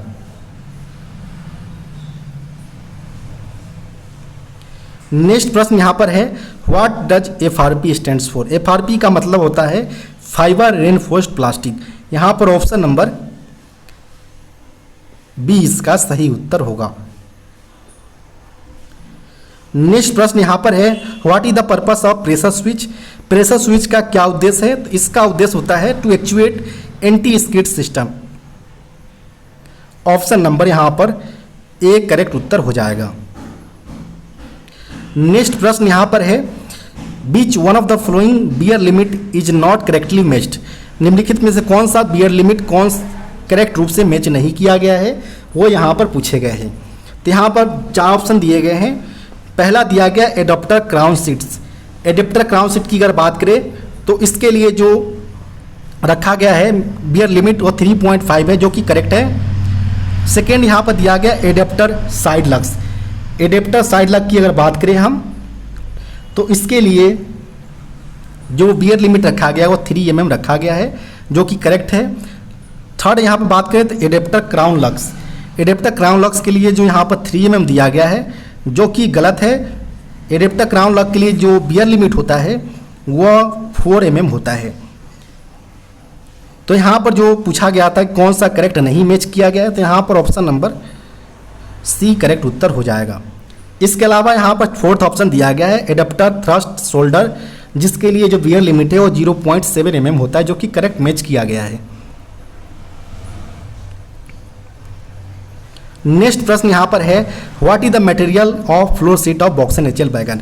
बॉक्स एंड HL वैगन के लिए जो फ्लोर सीट के अंतर्गत जो मटेरियल यूज में लिए जाते हैं वो कौन सा होता है? तो वह मेनली स्टेनलेस स्टील IRSM 44 का प्रयोग किया जाता है, स्टेनलेस स्टील। यहाँ पर ऑप्शन नंबर ए इसका सही उत्तर हो जाएगा। नेक्स्ट प्रश्न यहाँ पर है, when percentage of carbon is more than 2% is called. जब कार्बन का प्रतिशत 2% से अगर अधिक पाया जाता है तो इसको हम क्या कहा जाता है, वो यहाँ पर पूछा गया है। तो जो हमारा स्टील हो या आयरन हो, या मेनली आयरन जो हमारा कास्ट आयरन जो है, कास्ट आयरन जिसे हम CI से डिनोट करते हैं, स्टील एवं कास्ट आयरन, या मेनली आयरन एवं कार्बन से मैन्युफैक्चर होकर बनता है। यहाँ पर एलॉय दोनों का आयरन एवं कार्बन है। यहाँ पर बोला गया है कि अगर 2% तक अगर कार्बन पाया जाता है आयरन के अंतर्गत, तो इसको हम स्टील के तौर पर जानेंगे। अप टू 2% कार्बन अगर पाया जाता है आयरन के अंतर्गत, इसे हम स्टील बोलेंगे। और एवं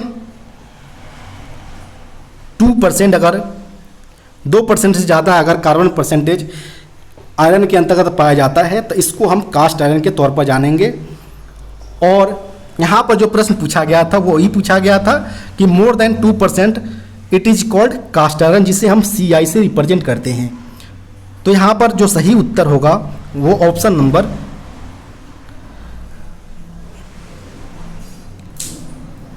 D यहाँ पर सही उत्तर हो जाएगा, कास्ट आयरन। इसके अलावा अगर कार्बन के परसेंटेज 4.3% से ऊपर पाया जाता है, तो इस केस में जो इसको बोला जाएगा वो हाइपर यूथेडिक कास्ट आयरन के तौर पर इसको बोला जाएगा। नेक्स्ट प्रश्न यहाँ पर है, at what temperature in Fahrenheit equal to Celsius, किस तापमान पर फ़ारेनहाइट सेल्सियस के बराबर होता है, वो यहाँ पर पूछा गया है। तो इन दोनों के लिए जगह यहाँ पर फॉर्मूले दिए गए हैं, F-32/180 जो कि इक्वल होता है CY100 के। इस केस में जब आप फ़ारेनहाइट और सेल्सियस को इक्वल रखने की कोशिश करेंगे, तो यहाँ पर एक ही कंडीशन है 40 डिग्री सेल्सियस, जहाँ पर यह दोनों फ़ारेनहाइट एवं जो हमारा सेंटीग्रेड है वो दोनों के लिए टेम्परेचर समान होता है। तो यहाँ पर जो सही उत्तर होगा वो ऑप्शन नंबर C यहाँ पर सही उत्तर हो जाएगा।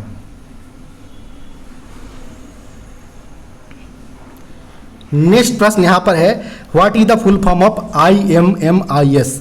IMMIS का यहाँ पर फुल फॉर्म पूछा गया, जो कि होता है integrated material management information system, जो कि ऑप्शन नंबर A में दिया गया है। तो यहाँ पर ऑप्शन नंबर A इसका सही उत्तर हो जाएगा, integrated material management information system. Next प्रश्न यहाँ पर है, what is the wear limit for friction wedge on vertical slope and slope surface.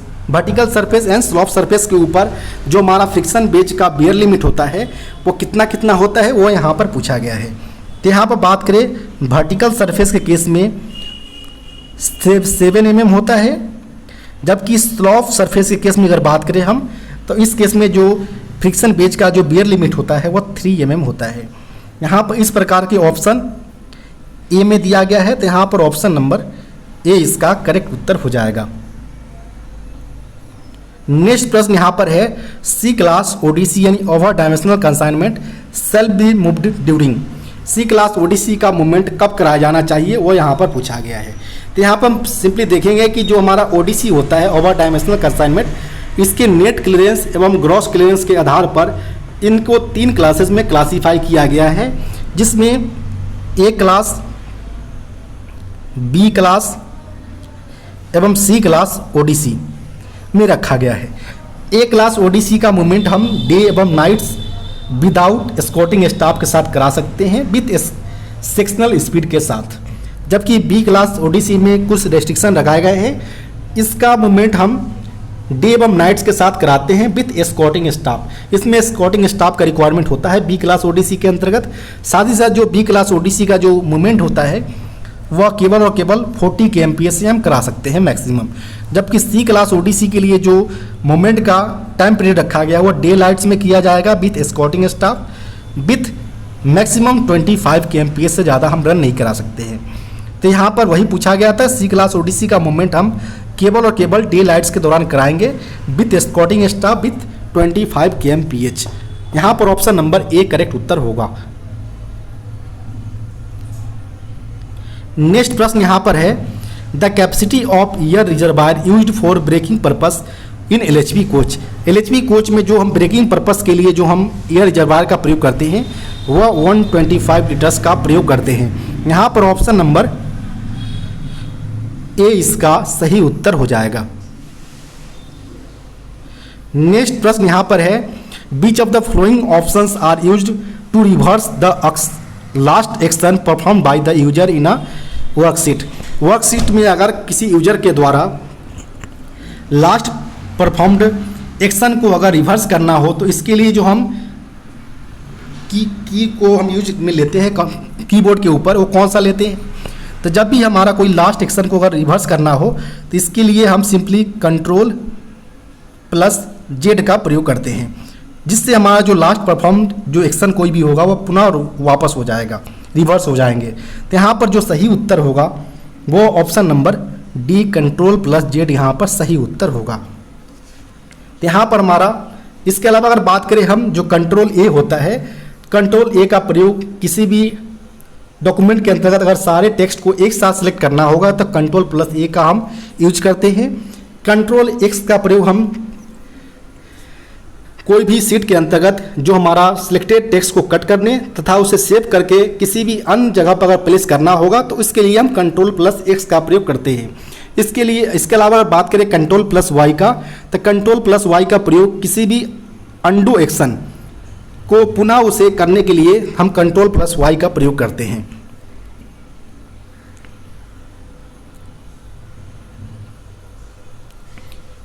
Next प्रश्न यहाँ पर है, the dump valve works only during.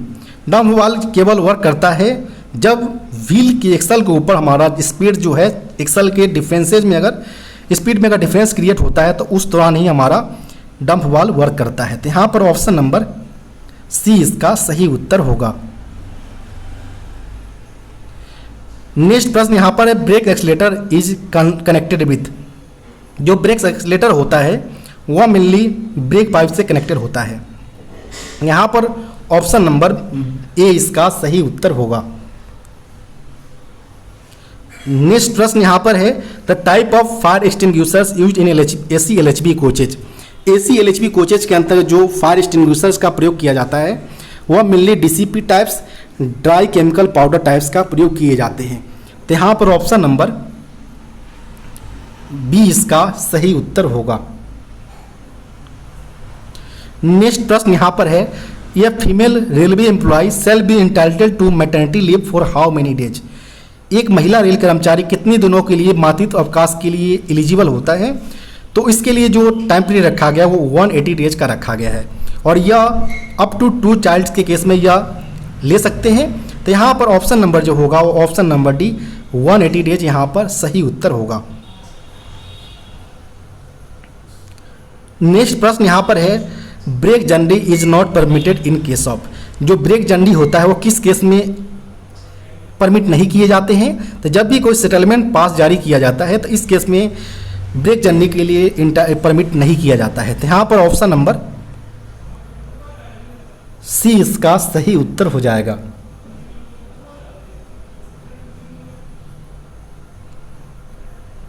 Next प्रश्न यहाँ पर है, Which of the standard form is required to be used for issuing the order deemed suspension? Deemed suspension को order करने के लिए हम जो स्टैंडर्ड फॉर्म का प्रयोग करते हैं वो स्टैंडर्ड फॉर्म 2 का प्रयोग करते हैं। तो यहाँ पर ऑप्शन नंबर सी इसका सही उत्तर हो जाएगा। और डिम्ड सस्पेंशन कर्मचारी को तब किया जाता है जब कर्मचारी किसी कारणवश पुलिस कस्टडी में 48 आवर से ज़्यादा एक्सीड करता है टाइम पीरियड, तो जब से उसे हिरासत में लिया गया हो उस टाइम फ्रेम से उसे सस्पेंड माना जाता है और इसके लिए कर्मचारी को स्टैंडर्ड फॉर्म 2 जारी किए जाते हैं। इसके अलावा SF1 जो है वो ऑर्डर ऑफ सस्पेंशन के लिए है। SF3 जो है वो ग्रांट ऑफ सब्सिक्वेंट अलाउंस, जो सस्पेंडेड कर्मचारी है उसको निर्वाह भत्ता जारी किया जाए, इसके लिए SF3 का प्रावधान किया गया है। जबकि SF4 जो है वह रिवोकेशन फ्रॉम सस्पेंशन है। सस्पेंशन से बहाली के लिए कर्मचारी को SF4 जारी किया जाता है। SF5 के अंतर्गत मेजर पेनाल्टी, SF6 के अंतर्गत रिफ्यूजिंग टू इंस्पेक्ट डॉक्यूमेंट्स, किसी भी डॉक्यूमेंट से इंस्पेक्ट करने से अगर कोई मनाही करता है तो उसके लिए SF6 जारी किया जाता है। जबकि SF7 के अंतर्गत appointment of inquiry officers, SF8 के अंतर्गत प्रेजेंटिंग ऑफिसर्स की अपॉइंटमेंट्स के बारे में बताया गया है, जबकि SF11 के अंतर्गत माइनर पेनाल्टी यानी छोटी शास्ति के बारे में बताए गए हैं। नेक्स्ट प्रश्न यहाँ पर है, which of the following are not in a penalty under D&AR rules. Disciplinary and appeal rules के अंतर्गत कौन सा एक पेनाल्टी के अंतर्गत नहीं रखा गया है? तो सेंसियर हो, स्टॉपेज ऑफ पास और PTOs हो, ये सारे के सारे छोटी पेनाल्टी यानी जो हमारा इसके लिए हमारा SF11 जारी किया जाता है माइनर पेनाल्टी, जबकि वार्निंग किसी प्रकार का पेनाल्टी नहीं होता है। यहाँ पर ऑप्शन नंबर बी इसका सही उत्तर हो जाएगा।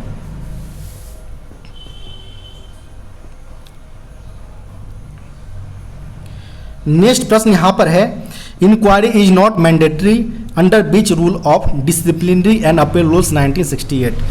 यानी किस अनुशासन एवं अपील नियम 1968 के किस रूल के अंतर्गत इंक्वायरी करना मैंडेटरी नहीं होता है? तो रूल 14 के 2 के अंतर्गत यह मैंडेटरी नहीं है कि कोई कर्मचारी को अगर रिमूवल फ्रॉम सर्विस या डिसमिसल फ्रॉम सर्विस किया जाता है तो उस केस में उसे इंक्वायरी करना मैंडेटरी हो। विदाउट इंक्वायरी किए भी उसको रिमूवल फ्रॉम सर्विस या डिसमिसल फ्रॉम सर्विस किया जा सकता है अंडर रूल 14(2)। यहाँ पर ऑप्शन नंबर बी इसका सही उत्तर हो जाएगा। नेक्स्ट प्रश्न यहाँ पर है, group C and group D employees under suspension में भी गिवन। अगर कोई ग्रुप सी एवं ग्रुप डी के कर्मचारी अगर सस्पेंड पीरियड में उसे प्रत्येक कैलेंडर ईयर में एक सेट पास जारी किया जाते हैं, तो यहाँ पर ऑप्शन नंबर सी इसका सही उत्तर होगा। नेक्स्ट प्रश्न यहाँ पर है, इन PL number price list number 210741119 what does 9 indicates. जो 210741119 जो है, जिसमें से 9 जो है वह मेनली इसके चेक डिजिट्स को रिप्रेजेंट करता है, जबकि फर्स्ट 2 डिजिट्स इसके मेन ग्रुप्स को रिप्रेजेंट करता है, थर्ड और फोर्थ इसके सब ग्रुप को, और 5, 6, 7 के जो नंबर्स होते हैं डिजिट्स वह इसके सीरियल नंबर को रिप्रेजेंट करता है। और प्राइस लिस्ट नंबर जो है वह स्टॉक आइटम के लिए मेनली यूज में लिए जाते हैं। तो यहाँ पर जो पूछा गया था कि 9 क्या रिप्रेजेंट करता है, तो वह मेनली चेक डिजिट्स को रिप्रेजेंट करता है, जिसके माध्यम से जो हमारा PL नंबर का फॉर्मेशन हुआ है वह सही है या गलत इसका पता लगाया जाता है। यहाँ पर ऑप्शन नंबर डी इसका सही उत्तर हो जाएगा। इसके अलावा अगर बात करें हम अगर कि जो मेन ग्रुप के अंतर्गत जो अगर 10 से लेकर 19 तक का अगर मेन ग्रुप में अगर आता है तो इसको डीजल लोकोमोटिव्स की स्पेयर पार्ट्स के अंतर्गत आएगा। 20 से लेकर 29 के अंतर्गत अगर आता है मेन ग्रुप्स के अंतर्गत तो इसमें इलेक्ट्रिक लोकोमोटिव्स के स्पेयर पार्ट्स आएंगे। 30 से लेकर 39 के मेन ग्रुप्स के अंतर्गत अगर कोई PL नंबर आता है तो इसके अंतर्गत CNW के स्पेयर पार्ट्स इसमें शामिल किया जाएगा, जबकि एक होता है 98 जिसमें स्क्रैप्स को शामिल किया जाता है। नेक्स्ट प्रश्न यहाँ पर है, the stock of impressed stores verified after every dash. जो इम्प्रेस्ड स्टॉक के जो स्टोर्स की जगह कुछ जो स्टॉक होगा उसका जो वेरिफिकेशन है आफ्टर एवरी 2 ईयर्स के इंटरवल पर इसका वेरिफिकेशन किया जाना चाहिए। यहाँ पर ऑप्शन नंबर बी इसका सही उत्तर होगा। नेक्स्ट प्रश्न यहाँ पर है, which defects is detected by in the UST test. Ultrasonic test में जो हम डिफेक्ट डिटेक्ट करते हैं वह एक्सेल के ऊपर जो इंटरनल क्रैक्स होते हैं उसको डिटेक्ट किया जाता है UST के माध्यम से। यहाँ पर ऑप्शन नंबर ए इसका सही उत्तर हो जाएगा। नेक्स्ट प्रश्न यहाँ पर है, what is the purpose of manipulator. Manipulator का उद्देश्य होता है फोर्थ डाउन हैंड वेल्डिंग। यहाँ पर ऑप्शन नंबर बी करेक्ट उत्तर होगा। यहाँ से प्रश्न जो है वो मैथमेटिक्स का प्रश्न पूछे गए हैं, जिसमें से यहाँ पर पहला जो प्रश्न पूछे गए हैं वह पूछे गए हैं, the minute hand of a watch is 3 centimetre long, how far does it tip move in 50 minutes. यहाँ पर बोला गया है कि कोई वॉच का जो मिनट हैंड है वह 3 सेंटीमीटर लंबा है, वह 50 मिनट के अंतराल में कितने सेंटीमीटर को वह कवर करेगा डिस्टेंसेज, वो यहाँ पर पूछे गए हैं। तो यहाँ पर बात करें कि जो वॉच होते हैं मेनली अगर बात करें हम तो सर्किल के फॉर्म पर यहाँ पर हम लेते हैं, इसमें एक सेंटर होता है और जो मिनट हैंड होता है वह सिंपली हम रेडियस के तौर पर होगा, और मिनट हैंड जो है वो ऑलरेडी यहाँ पर 3 सेंटीमीटर दिया गया है। और यहाँ पर हम बात करें, यहाँ पर थीटा होता है, जो थीटा यहाँ पर 50 मिनट के अंतराल में यहाँ पर कितना जो हमारा ये डिस्टेंस जो है हमारा एल, उसे हमारा फाइंड आउट करना है कि इस केस में वो कितना दूरी तय करेगा। चूँकि आप जानते हैं कि इस कंडीशन के लिए जो हमारा, जब हमें कोई रेडियस दिया गया हो और 50 मिनट के अंतराल में वो कितने डिस्टेंसेस कवर करना हो, तो इस केस के लिए फार्मूला दिया गया है L equal to radius into theta दिया गया, जो कि यहाँ पर इसका इस दौरान जो हमारा एंगल बनेगा उसे हम थीटा से डिनोट करेंगे। तो radius into theta equal to length होता है। थीटा मेनली हमारा रेडियन की केस रेडियन में होता है। तो यहाँ पर हम बात करें अगर नेक्स्ट आगे, तो यहाँ पर हमारा रेडियस 3 दिया गया है ऑलरेडी। चूँकि आप जानते हैं कि 2 पाई यानी जो 360 डिग्री जो होता है वो इक्वल होता है 2 पाई, जो इक्वल होगा यहाँ पर हमारा 60 मिनट के इक्वल होगा। 60 मिनट अगर कवर करने के लिए हमें पूरे 360 डिग्री का यहाँ पर रोटेशन करना पड़ेगा। 60 मिनट के लिए 2 पाई हो जाएगा। चूँकि यहाँ पर 50 मिनट है, तब 50 मिनट में कितने यहाँ पर तय होगा, तब 50 मिनट के लिए यहाँ पर निकालने के लिए जब यहाँ पर 50 मिनट को निकालेंगे तो आपको यहाँ पर जो निकल कर आएगा वह 5/3 पाई यहाँ पर निकल कर आएगा, जो कि यहाँ पर 50 मिनट के लिए होगा। उस दौरान जो 50 मिनट में जो हमारा एंगल यहाँ पर कवर होगा वो 5/3 पाई होगा। अब यहाँ पर सिंपली हम रेडियस हमारा 3 सेंटीमीटर दिया गया है, थीटा का वैल्यू यहाँ पर हमारा 5/3 पाई यहाँ पर आ गया है। 3 से 3 यहाँ पर कट हो जाएगा। अब यहाँ पर सिंपली हमें पाई का वैल्यू, चूँकि आप जानते हैं 3.14 होता है, तो यहाँ पर सिंपली आप 5 × 3.14 आप करेंगे तो आपका जो निकल कर आएगा वह निकल कर आएगा 15.7 सेंटीमीटर निकल कर आएगा, जो इस दौरान लेंथ कवर करेगा 50 मिनट के अंतराल में 3 सेंटीमीटर लंबे वॉच जो के मिनट हैंड द्वारा। तो यहाँ पर जो सही उत्तर होगा वो ऑप्शन नंबर सी यहाँ पर करेक्ट उत्तर हो जाएंगे। नेक्स्ट प्रश्न यहाँ पर है, if x equal to 80, y equal to 75, z equal to 70, then the value of x3 plus y cube plus z cube minus 3xyz। यहाँ पर तीनों का वैल्यू दिया गया पार्टिकुलर, तो यहाँ पर जो इक्वेशन दिए गए इसका यहाँ पर वैल्यू फाइंड आउट करना है। जब आपसे x³ plus y plus z minus 3xyz का वैल्यू अगर यहाँ पर पूछा जाता है, तो इस केस के लिए जो फार्मूला होता है यहाँ पर वह half into x plus y plus Z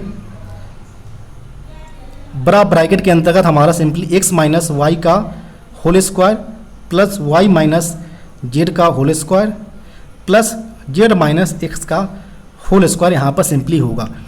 अब यहाँ पर सारे में सिंपली एक एक करके हम वैल्यू पुट करेंगे। तो यहाँ पर जब भी हम वैल्यू पुट करने के लिए जाएंगे तो यहाँ पर ऑलरेडी हमारा 1/2 और x का वैल्यू यहाँ पर हमारा 80 दिया गया है, y का वैल्यू हमारा 75 है और z का वैल्यू हमारा 70 दिया गया है। इसके बाद जो हमारा मल्टीप्लाई होगा वह x माइनस वाई का होल स्क्वायर है, तो x माइनस वाई जो है वह 80 माइनस 75 जैसे ही करेंगे आप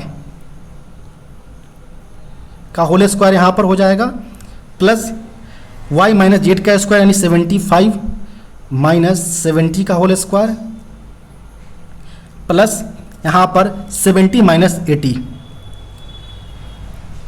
का होल स्क्वायर। चूँकि होल स्क्वायर है तो यहाँ पर सारे वैल्यू यहाँ पर पॉजिटिव में निकल कर आएंगे।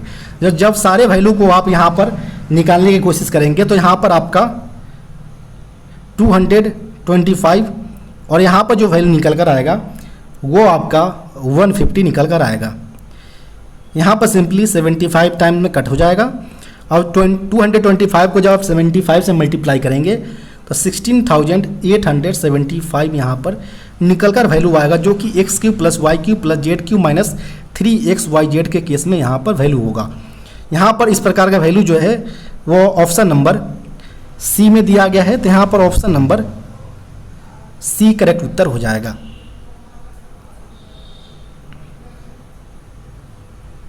नेक्स्ट जो प्रश्न पूछे गए हैं, what should be the subtracted from 27x³ minus 9x square minus 6x minus 5 to make it exactly divisible by 3x minus 1। यहाँ पर बोला गया है कि जो इक्वेशन दिया गया हमारा ये वाले, इससे कितना सब्सट्रैक्ट घटाना जाना चाहिए ताकि जो हमारा 3x माइनस 1 से एग्जैक्टली डिविजिबल हो जाए। तो एग्जैक्टली डिविजिबल होने के लिए 3x माइनस 1 से यहाँ पर 3x माइनस 1 का 0 का इक्वल होना अनिवार्य है। तो यहाँ पर हम x का वैल्यू जो होगा वो 1/3 यहाँ पर निकल कर आएगा। जब हमें किसी भी इक्वेशन को एग्जैक्टली डिविजिबल करना होता है तो 3x माइनस 1 जिससे डिविजिबल करना हो उसे हम 0 की इक्वल करते हैं और वहाँ से हमें x के वैल्यू फाइंड आउट करते हैं। अब हमारा यहाँ पर x के वैल्यू जो है वो इक्वल है 1/3 का। तब एक एक करके सारे में वैल्यू पुट करेंगे। तो यहाँ पर 27 और x³ है यानी 1/3 का यहाँ पर क्यू हो जाएगा। फिर यहाँ पर हमारा माइनस 9x स्क्वायर है, तो 9 और x स्क्वायर के लिए यहाँ पर सिंपली 1/3 का स्क्वायर हो जाएगा। माइनस 6x है तो माइनस 6 इंटू 1/3 हो जाएगा और यहाँ पर -5 हो जाएगा। तो यहाँ पर जैसे ही आप इसको सॉल्व करने के लिए आगे बढ़ेंगे तो आपको यहाँ पर निकलेगा 1 -1 -2 और -5 यहाँ पर निकल कर आएगा। यहाँ पर आप देख पा रहे हैं कि 1 से यहाँ पर कट हो जाएगा और यहाँ पर आपका -7 वैल्यू निकल कर आएगा, जिससे हम 27x³ minus 9x square minus 6x minus 5 को में से अगर -7 घटाते हैं तो एग्जैक्ट रूप से 3x माइनस 1 से वह डिविजिबल हो जाएगा। यहाँ पर ऑप्शन नंबर बी इसका सही उत्तर होंगे। नेक्स्ट प्रश्न यहाँ पर है, what is the ratio of area of a square to that of square drawn on its diagonal. यानी यहाँ पर इस प्रकार के एरिया का यहाँ पर रेशियो निकालना है, जो एक स्क्वायर का जो बेस है वो दूसरे स्क्वायर के डायगोनल पर उपलब्ध है। तो इस केस में दोनों का एरिया का रेशियो फाइंड आउट करना है। तो यहाँ पर हम बात करें, एक हमारा स्क्वायर यहाँ पर है और इसके डायगोनल पर हमारा दूसरा यहाँ पर हमारा बना हुआ है। यहाँ पर ए इसका अगर एज होता है स्क्वायर का तो उस केस में जो इसका डायगोनल यहाँ पर होगा निकल कर आएगा वो a√√2 होगा। अब यहाँ पर पूछा गया कि एरिया ऑफ स्क्वायर, तो area of square simply a² और सेकेंड के लिए जो उसका बेस होगा वो a√2 होगा। तो a√2 का यहाँ पर स्क्वायर होगा और सिंपली यहाँ पर जो निकल कर आएगा वो a² वह 2a² निकल कर आएगा। यहाँ पर a² से a² कट हो जाएगा और रेशियो जो निकल कर आएगा वो दोनों का 1:2 निकल कर आएगा, जो कि ऑप्शन नंबर बी में दिया गया है। तो यहाँ पर ऑप्शन नंबर बी करेक्ट उत्तर हो जाएगा। नेक्स्ट प्रश्न यहाँ पर है, if a man walk 8 kilometre in 4 hours the time taken by him in travelling a distance of 24 kilometres each. यानी एक आदमी के द्वारा 8 किलोमीटर्स को 4 घंटे में कवर किया जाता है। तो चूंकि आप जानते हैं कि डिस्टेंस जो होता है वो स्पीड इनटू टाइम होता है। डिस्टेंस यहाँ पर आपका 8 किलोमीटर दिया गया है, टाइम पीरियड 4 आवर्स दिया गया है। तो यहाँ पर सिंपली आपको स्पीड यहाँ पर जो निकल कर आएगा 2 किलोमीटर पर आवर निकल कर आ जाएगा। अब इसी किलोमीटर स्पीड के साथ अगर 24 किलोमीटर का डिस्टेंस कवर करता है तो सिंपली 24/2 से आप डिवाइड देंगे तो 12 घंटे में वो इस डिस्टेंस को कवर कर लेगा। यहाँ पर ऑप्शन नंबर जो होगा वो ऑप्शन नंबर बी इसका सही उत्तर हो जाएगा, 12 आवर्स। नेक्स्ट प्रश्न यहाँ पर है, equal chords of a circle subtend equal angle at dash. यानी यहाँ पर बोला गया सर्किल के 2 बराबर जीवा कॉर्ड्स कहाँ पर इक्वल एंगल बनाते हैं। यहाँ पर हमारा जो सर्किल है उसमें एक पॉइंट्स फाइंड आउट करना है, कहाँ पर जो दोनों समान जीवा वाले इक्वल एंगल्स को फॉर्मेशन करेंगे। तो यहाँ पर हम बात करें कि एक सर्किल है हमारा, यहाँ पर 2 इक्वल कॉर्ड्स दिया गया है, 2 बराबर जीवा। तो यहाँ पर सिंपली यहाँ हम लेंगे एक जीवा यहाँ पर हमारा हो गया कोर्स, एक कोर्स यहाँ पर हमारा हो गया। चूँकि यहाँ पर आप जानते हैं कि प्रत्येक कोर्स का जो डिस्टेंस जो होता है वो सेंटर से बराबर दूरी पर होता है, तो यहाँ पर हमारा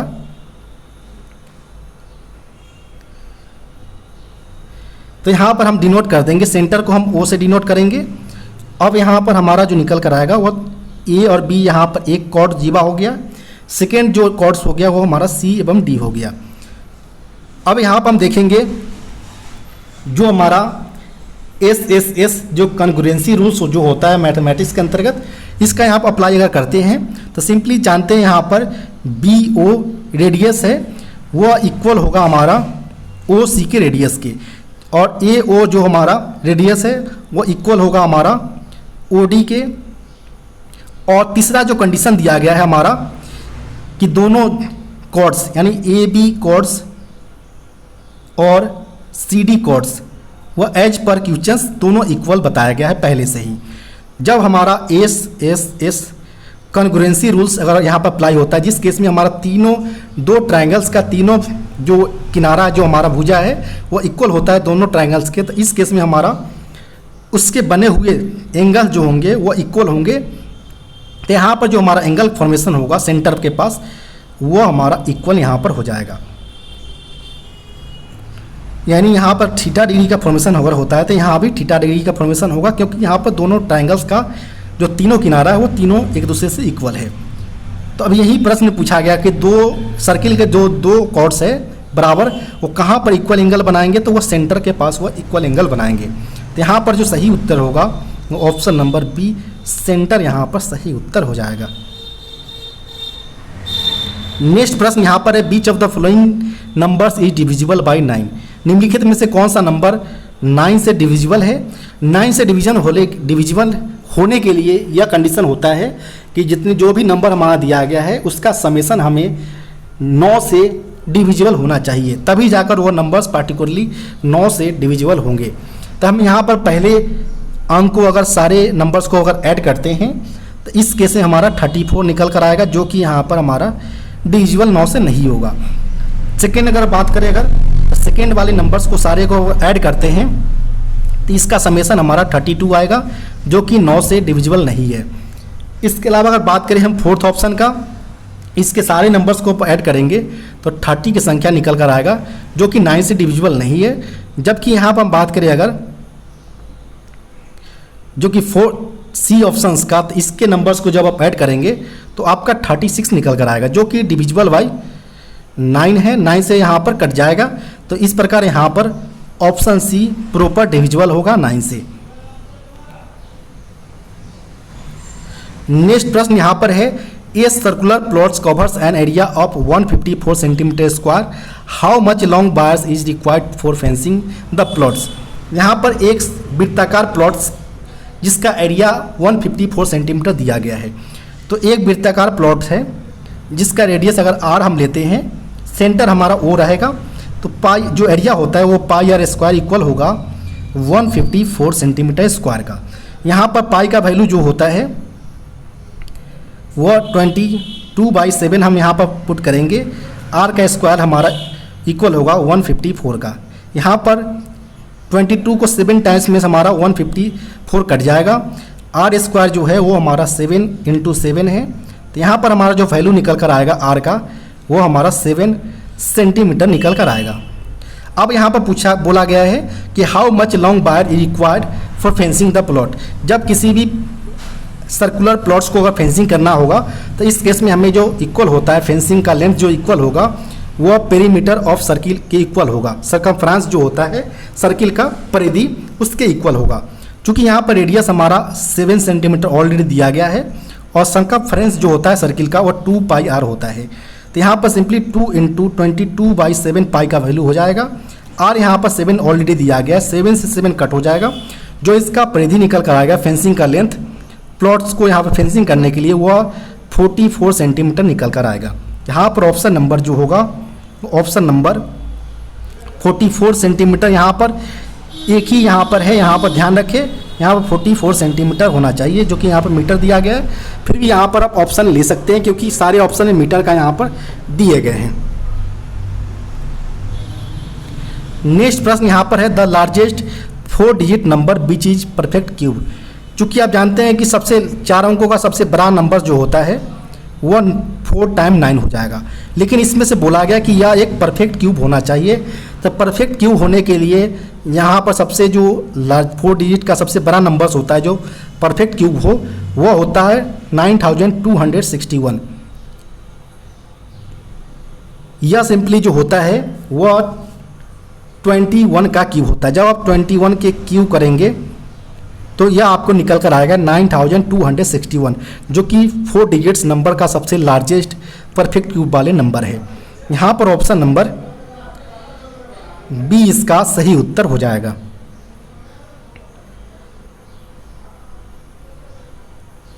नेक्स्ट प्रश्न यहाँ पर है a 2 digits number is 4 times the sum and the 3 times the product of its digits the number is. यानी यहाँ पर बोला गया है कि कोई एक 2 अंकों का संख्या है जिसका 4 टाइम्स सम्स एवं 3 टाइम्स प्रोडक्ट्स जो है वो यहाँ पर इक्वल है। तो यहाँ पर बोला गया है कि जो नंबर होगा वो क्या होगा। तो यहाँ पर सिंपली हम 2 अंकों का नंबर अगर लेंगे 10y प्लस x, यहाँ पर हम लेंगे 2 अंकों का नंबर जिसमें 10 डिजिट वाले जो नंबर है y है और यूनिट डिजिट वाले जो नंबर है वो हमारा x रहेगा। अब यहाँ पर बोला गया है कि 10y प्लस x जो 2 डिजिट का नंबर है वो 4 टाइम्स है इसके सम के। तो 4 और x प्लस y इसका नंबर हो जाएगा, जिस एक इक्वेशन यहाँ पर हो जाएगा। सेकेंड इक्वेशन जो हमारा 2 डिजिट नंबर का वो बोला गया 3 times of its product, 3 times है और इसके प्रोडक्ट्स के इक्वल है। अब आप इस इक्वेशन को आप सॉल्व करेंगे तो आपका जो यहाँ पर वैल्यू निकल कर आएगा वो आपका y का वैल्यू जो निकल कर आएगा वो 2 निकल कर आएगा और x का वैल्यू निकल कर आएगा वो 4 निकल कर आएगा। सिंपली दोनों वैल्यू को आप 10y प्लस x पर पुट करेंगे तो आपका जो यहाँ पर वैल्यू होगा 10y प्लस x पर आप y बराबर 2 और x बराबर 4 आप पुट करेंगे तो सिंपली आपका 10 इंटू 2 प्लस 4 होगा, यानी जो नंबर 2 डिजिट्स का है वह 24 है।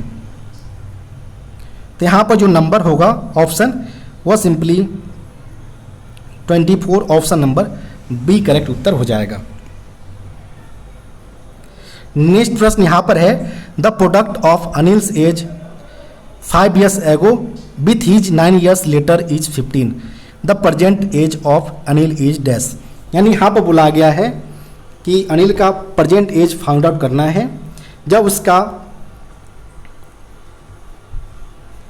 5 years बैक का एज एवं 9 years लेटर का एज का जो प्रोडक्ट है वह यहाँ पर 15 दिया गया है। तो यहाँ पर सिंपली हम बात करें इसका प्रेजेंट एज को अगर हम x कंसीडर करते हैं x ईयर्स तो 5 years एगो 5 years पहले इसका जो एज होगा वो x माइनस 5 होगा और 9 years later 9 years later simply x plus 9 होगा। दोनों का प्रोडक्ट यहाँ पर सिंपली 15 दिया गया है, यानी x minus 5 multiply x plus 9 equal to 15 दिया गया है। अब यहाँ पर x का वैल्यू जो आप निकालने के जाएंगे तो x का वैल्यू जो होगा निकल कर आएगा वो -10 निकल कर आएगा और x 6 निकल कर आएगा। चूँकि एज कभी नेगेटिव नहीं होता है तो यहाँ पर जो आपका -10 गलत हो जाएगा। जो प्रेजेंट एज निकल कर आएगा वो अनिल का वो केवल और केवल 6 ईयर्स होगा, जो कि ऑप्शन नंबर डी में दिया गया है। तो यहाँ पर ऑप्शन नंबर डी करेक्ट उत्तर हो जाएगा।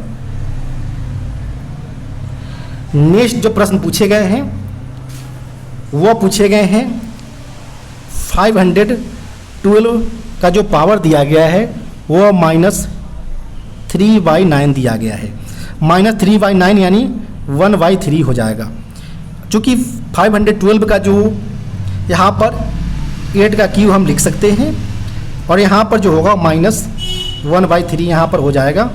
3 से 3 यहाँ पर कट हो जाएंगे तो 8 का पावर -1 होगा, जो कि इक्वल होगा हमारा 1/8 के। तो यहाँ पर हमारा जो सही ऑप्शन होगा वो यहाँ पर ऑप्शन नंबर सी करेक्ट उत्तर हो जाएगा। नेक्स्ट प्रश्न यहाँ पर है 6 hours 32 minutes and 30 seconds is equal to. तो चूँकि जानते हैं कि आप 1 घंटे में 1 आवर्स में जो 3600 सेकेंड होता है, 6 आवर्स के लिए बोला गया है, तो सिंपली यहाँ पर 6 इंटू 3600 और 30 मिनट्स के लिए सिंपली यहाँ पर 30 इंटू 60 सेकेंड कर देंगे और यहाँ पर 30 सेकेंड दिया गया। तीनों के यहाँ पर मल्टीप्लाई करके सबको जब ऐड करेंगे तो आपका जो निकल कर आएगा वह निकल कर आएगा 23,550 सेकेंड यहाँ पर निकल कर आएगा, जब आप 6 आवर्स 32 मिनट्स एवं 30 सेकेंड्स को आप सेकेंड में कन्वर्ट करेंगे। इस प्रकार का ऑप्शन आपको ऑप्शन नंबर सी में दिया गया है, तो यहाँ पर ऑप्शन नंबर सी इसका सही उत्तर हो जाएगा।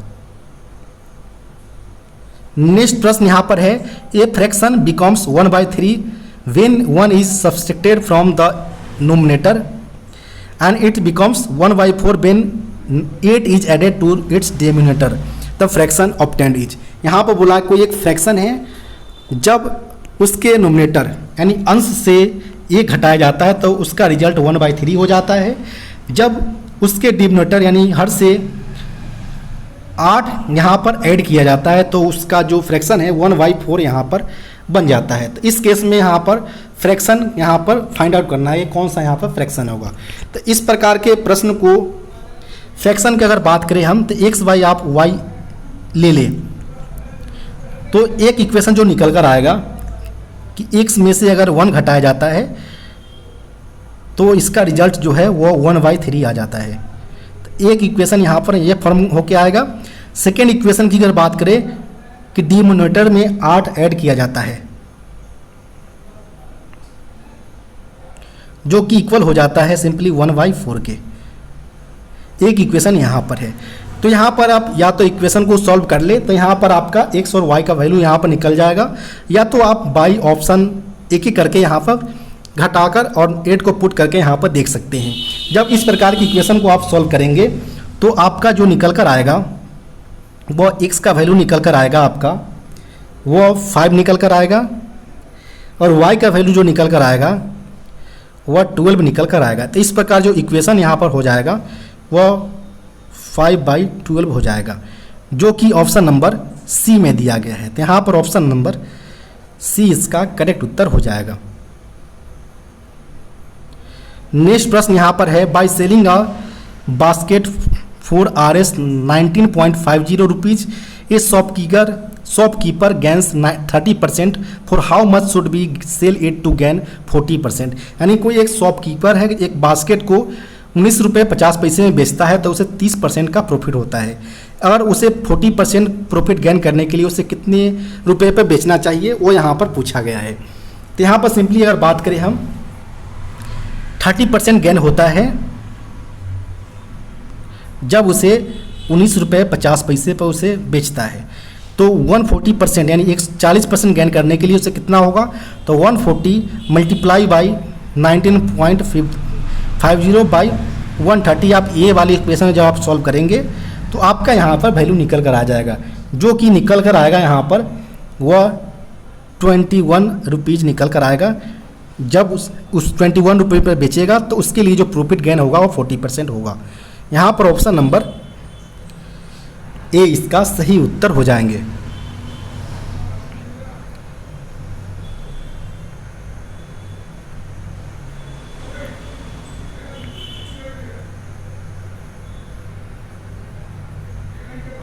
नेक्स्ट जो प्रश्न पूछे गए हैं वो जनरल नॉलेज से पूछे गए हैं। हु फाउंडेड द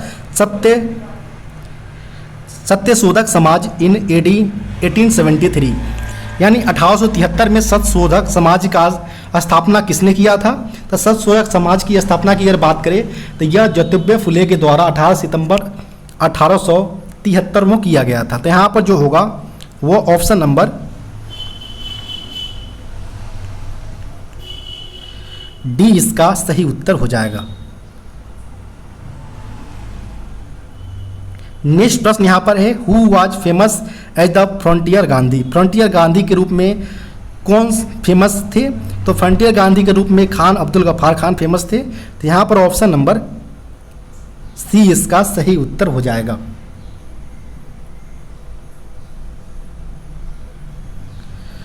नेक्स्ट प्रश्न यहाँ पर है, the Indian struggle an autobiography was written by. कौन से राइटर के द्वारा ऑटोबायोग्राफी द इंडियन स्ट्रगल लिखा गया था? तो द इंडियन स्ट्रगल ऑटोबायोग्राफी की अगर बात करें तो यह सुभाष चंद्र बोस के द्वारा लिखा गए थे। तो यहाँ पर बात करें तो ऑप्शन नंबर ए इसका सही उत्तर हो जाएगा। नेक्स्ट प्रश्न यहाँ पर बात करें हम, नेक्स्ट प्रश्न पूछे गए, who appoint the high court जज। हाई कोर्ट जज को किसके द्वारा अपॉइंट किए जाते हैं? तो हाई कोर्ट जज की अगर बात करें तो इसके लिए जो टाइम फ्रेम रखा गया, मिनिमम 10 ईयर्स के वर्किंग पीरियड यहाँ पर टाइम फ्रेम होना चाहिए, सर्विस लाइफ। साथ ही साथ इसके लिए जो अपॉइंटमेंट की जो अथॉरिटी होते हैं वो प्रेसिडेंट ऑफ इंडिया होते हैं। साथ ही साथ इसमें जो सजेशन लिया जाता है वो चीफ जस्टिस ऑफ इंडिया का, और प्रेजेंट जो उस पार्टिकुलर हाई कोर्ट के जज जो सीजीआई होंगे, जज होंगे चीफ जस्टिस, इसके सहयोग के माध्यम से यहाँ पर उसके जजेस को अपॉइंटमेंट किए जाते हैं। तो यहाँ पर बात करें ऑप्शन नंबर का कि मेन जो कॉम्पिटेंट अथॉरिटी होते हैं हाई कोर्ट जज के अपॉइंटमेंट्स के, वो प्रेसिडेंट ऑफ इंडिया होते हैं। यहाँ पर ऑप्शन नंबर सी इसका सही उत्तर हो जाएगा। साथ ही साथ इसमें जो गवर्नर ऑफ स्टेट्स का भी सजेशन इसमें लिए जाते हैं।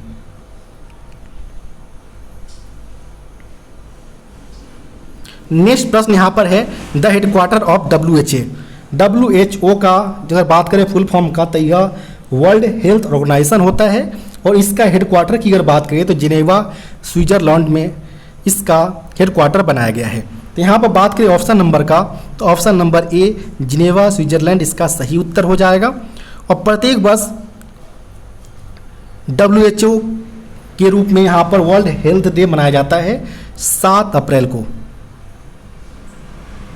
क्योंकि 7 अप्रैल 1948 को ही WHO का एस्टेब्लिशमेंट किया गया था, इसीलिए इसी दिन वर्ल्ड हेल्थ डे के तौर पर सेलिब्रेट किए जाते हैं। नेक्स्ट प्रश्न की अगर बात करें यहाँ पर, रिवर सोन ओरिजिनेट्स फ्रॉम, यानी जो सोन रिवर है वो कहाँ से निकलता है? तो सोन रिवर जो है वह सिंपली अमरकंटक की जो पहाड़ी है वहाँ से यह ओरिजिनेट होते हैं। तो यहाँ पर ऑप्शन नंबर सी इसका सही उत्तर हो जाएगा। नेक्स्ट प्रश्न यहाँ पर बात करें तो which of the following reverse forms storage. निम्नलिखित में से कौन सा रिवर्स स्टोरेज को फॉर्म्स करता है? स्टोरेज की अगर बात करें तो यह मोहाना हिंदी फॉर्म में होता है। स्टोरेज का फॉर्मेशन की अगर बात करें निम्नलिखित में से 4 ऑप्शन कि कौन सा नदी के द्वारा स्टोरेज का फॉर्मेशन किया जाता है? तो स्टोरेज की फॉर्मेशन की अगर बात करें तो यह नर्मदा, पेरियार और ताप्ती नदी के द्वारा यह फॉर्मेशन किए जाते हैं। यहाँ पर ऑप्शन नंबर की अगर बात करें तो इस प्रकार का ऑप्शन केवल और केवल सी में दिया गया है, रिवर नर्मदा, जिसके द्वारा स्टोरेज यानी मोहाना का फॉर्मेशन किए जाते हैं। नेक्स्ट प्रश्न यहाँ पर है, drain of wealth theory is given by. Drain of wealth theory जो है वह दादा भाई नौरोजी के द्वारा दिया गया था 1867 के अंतर्गत। इसमें उन्होंने बताया था कि Britain was completely draining India के स्टेटमेंट उन्होंने दिया था ड्रेन ऑफ वेल्थ थ्योरी के अंतर्गत। तो यहाँ पर जो सही उत्तर होगा वो Dadabhai Naoroji, option number B correct उत्तर होगा। नेक्स्ट प्रश्न यहाँ पर है, rusting of iron cause due to. Iron का रस्टिंग जो होता है वो किसके कारण से होता है? तो वह होता है ऑक्सीडेशन के कारण। यहाँ पर ऑप्शन नंबर बी इसका सही उत्तर हो जाएगा।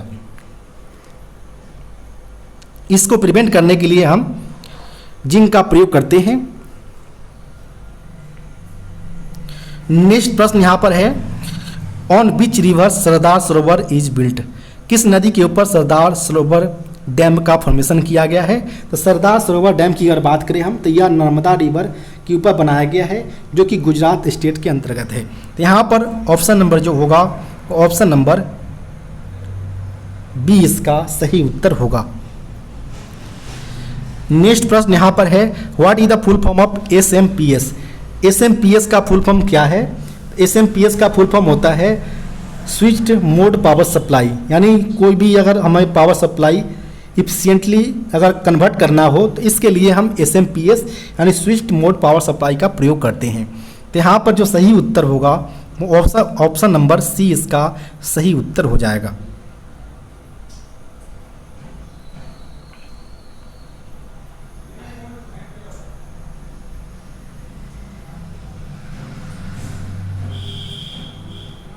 नेक्स्ट प्रश्न जो पूछे गए हैं वो ऑफिशियल लैंग्वेज यानी राजभाषा से पूछे गए हैं। पहले प्रश्न यहाँ पर है when is Hindi day celebrated, Hindi दिवस कब मनाया जाता है? तो यह प्रत्येक वर्ष 14 सितंबर को हिंदी दिवस के रूप में मनाया जाता है, क्योंकि इसी दिन 14 सितंबर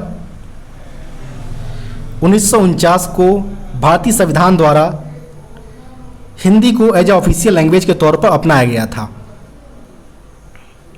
वहीं अगर आपसे बात करें वर्ल्ड हिंदी डे की अगर बात करें तो वर्ल्ड हिंदी डे का सेलिब्रेशन जो होता है प्रत्येक वर्ष 10 जनवरी को किए जाते हैं।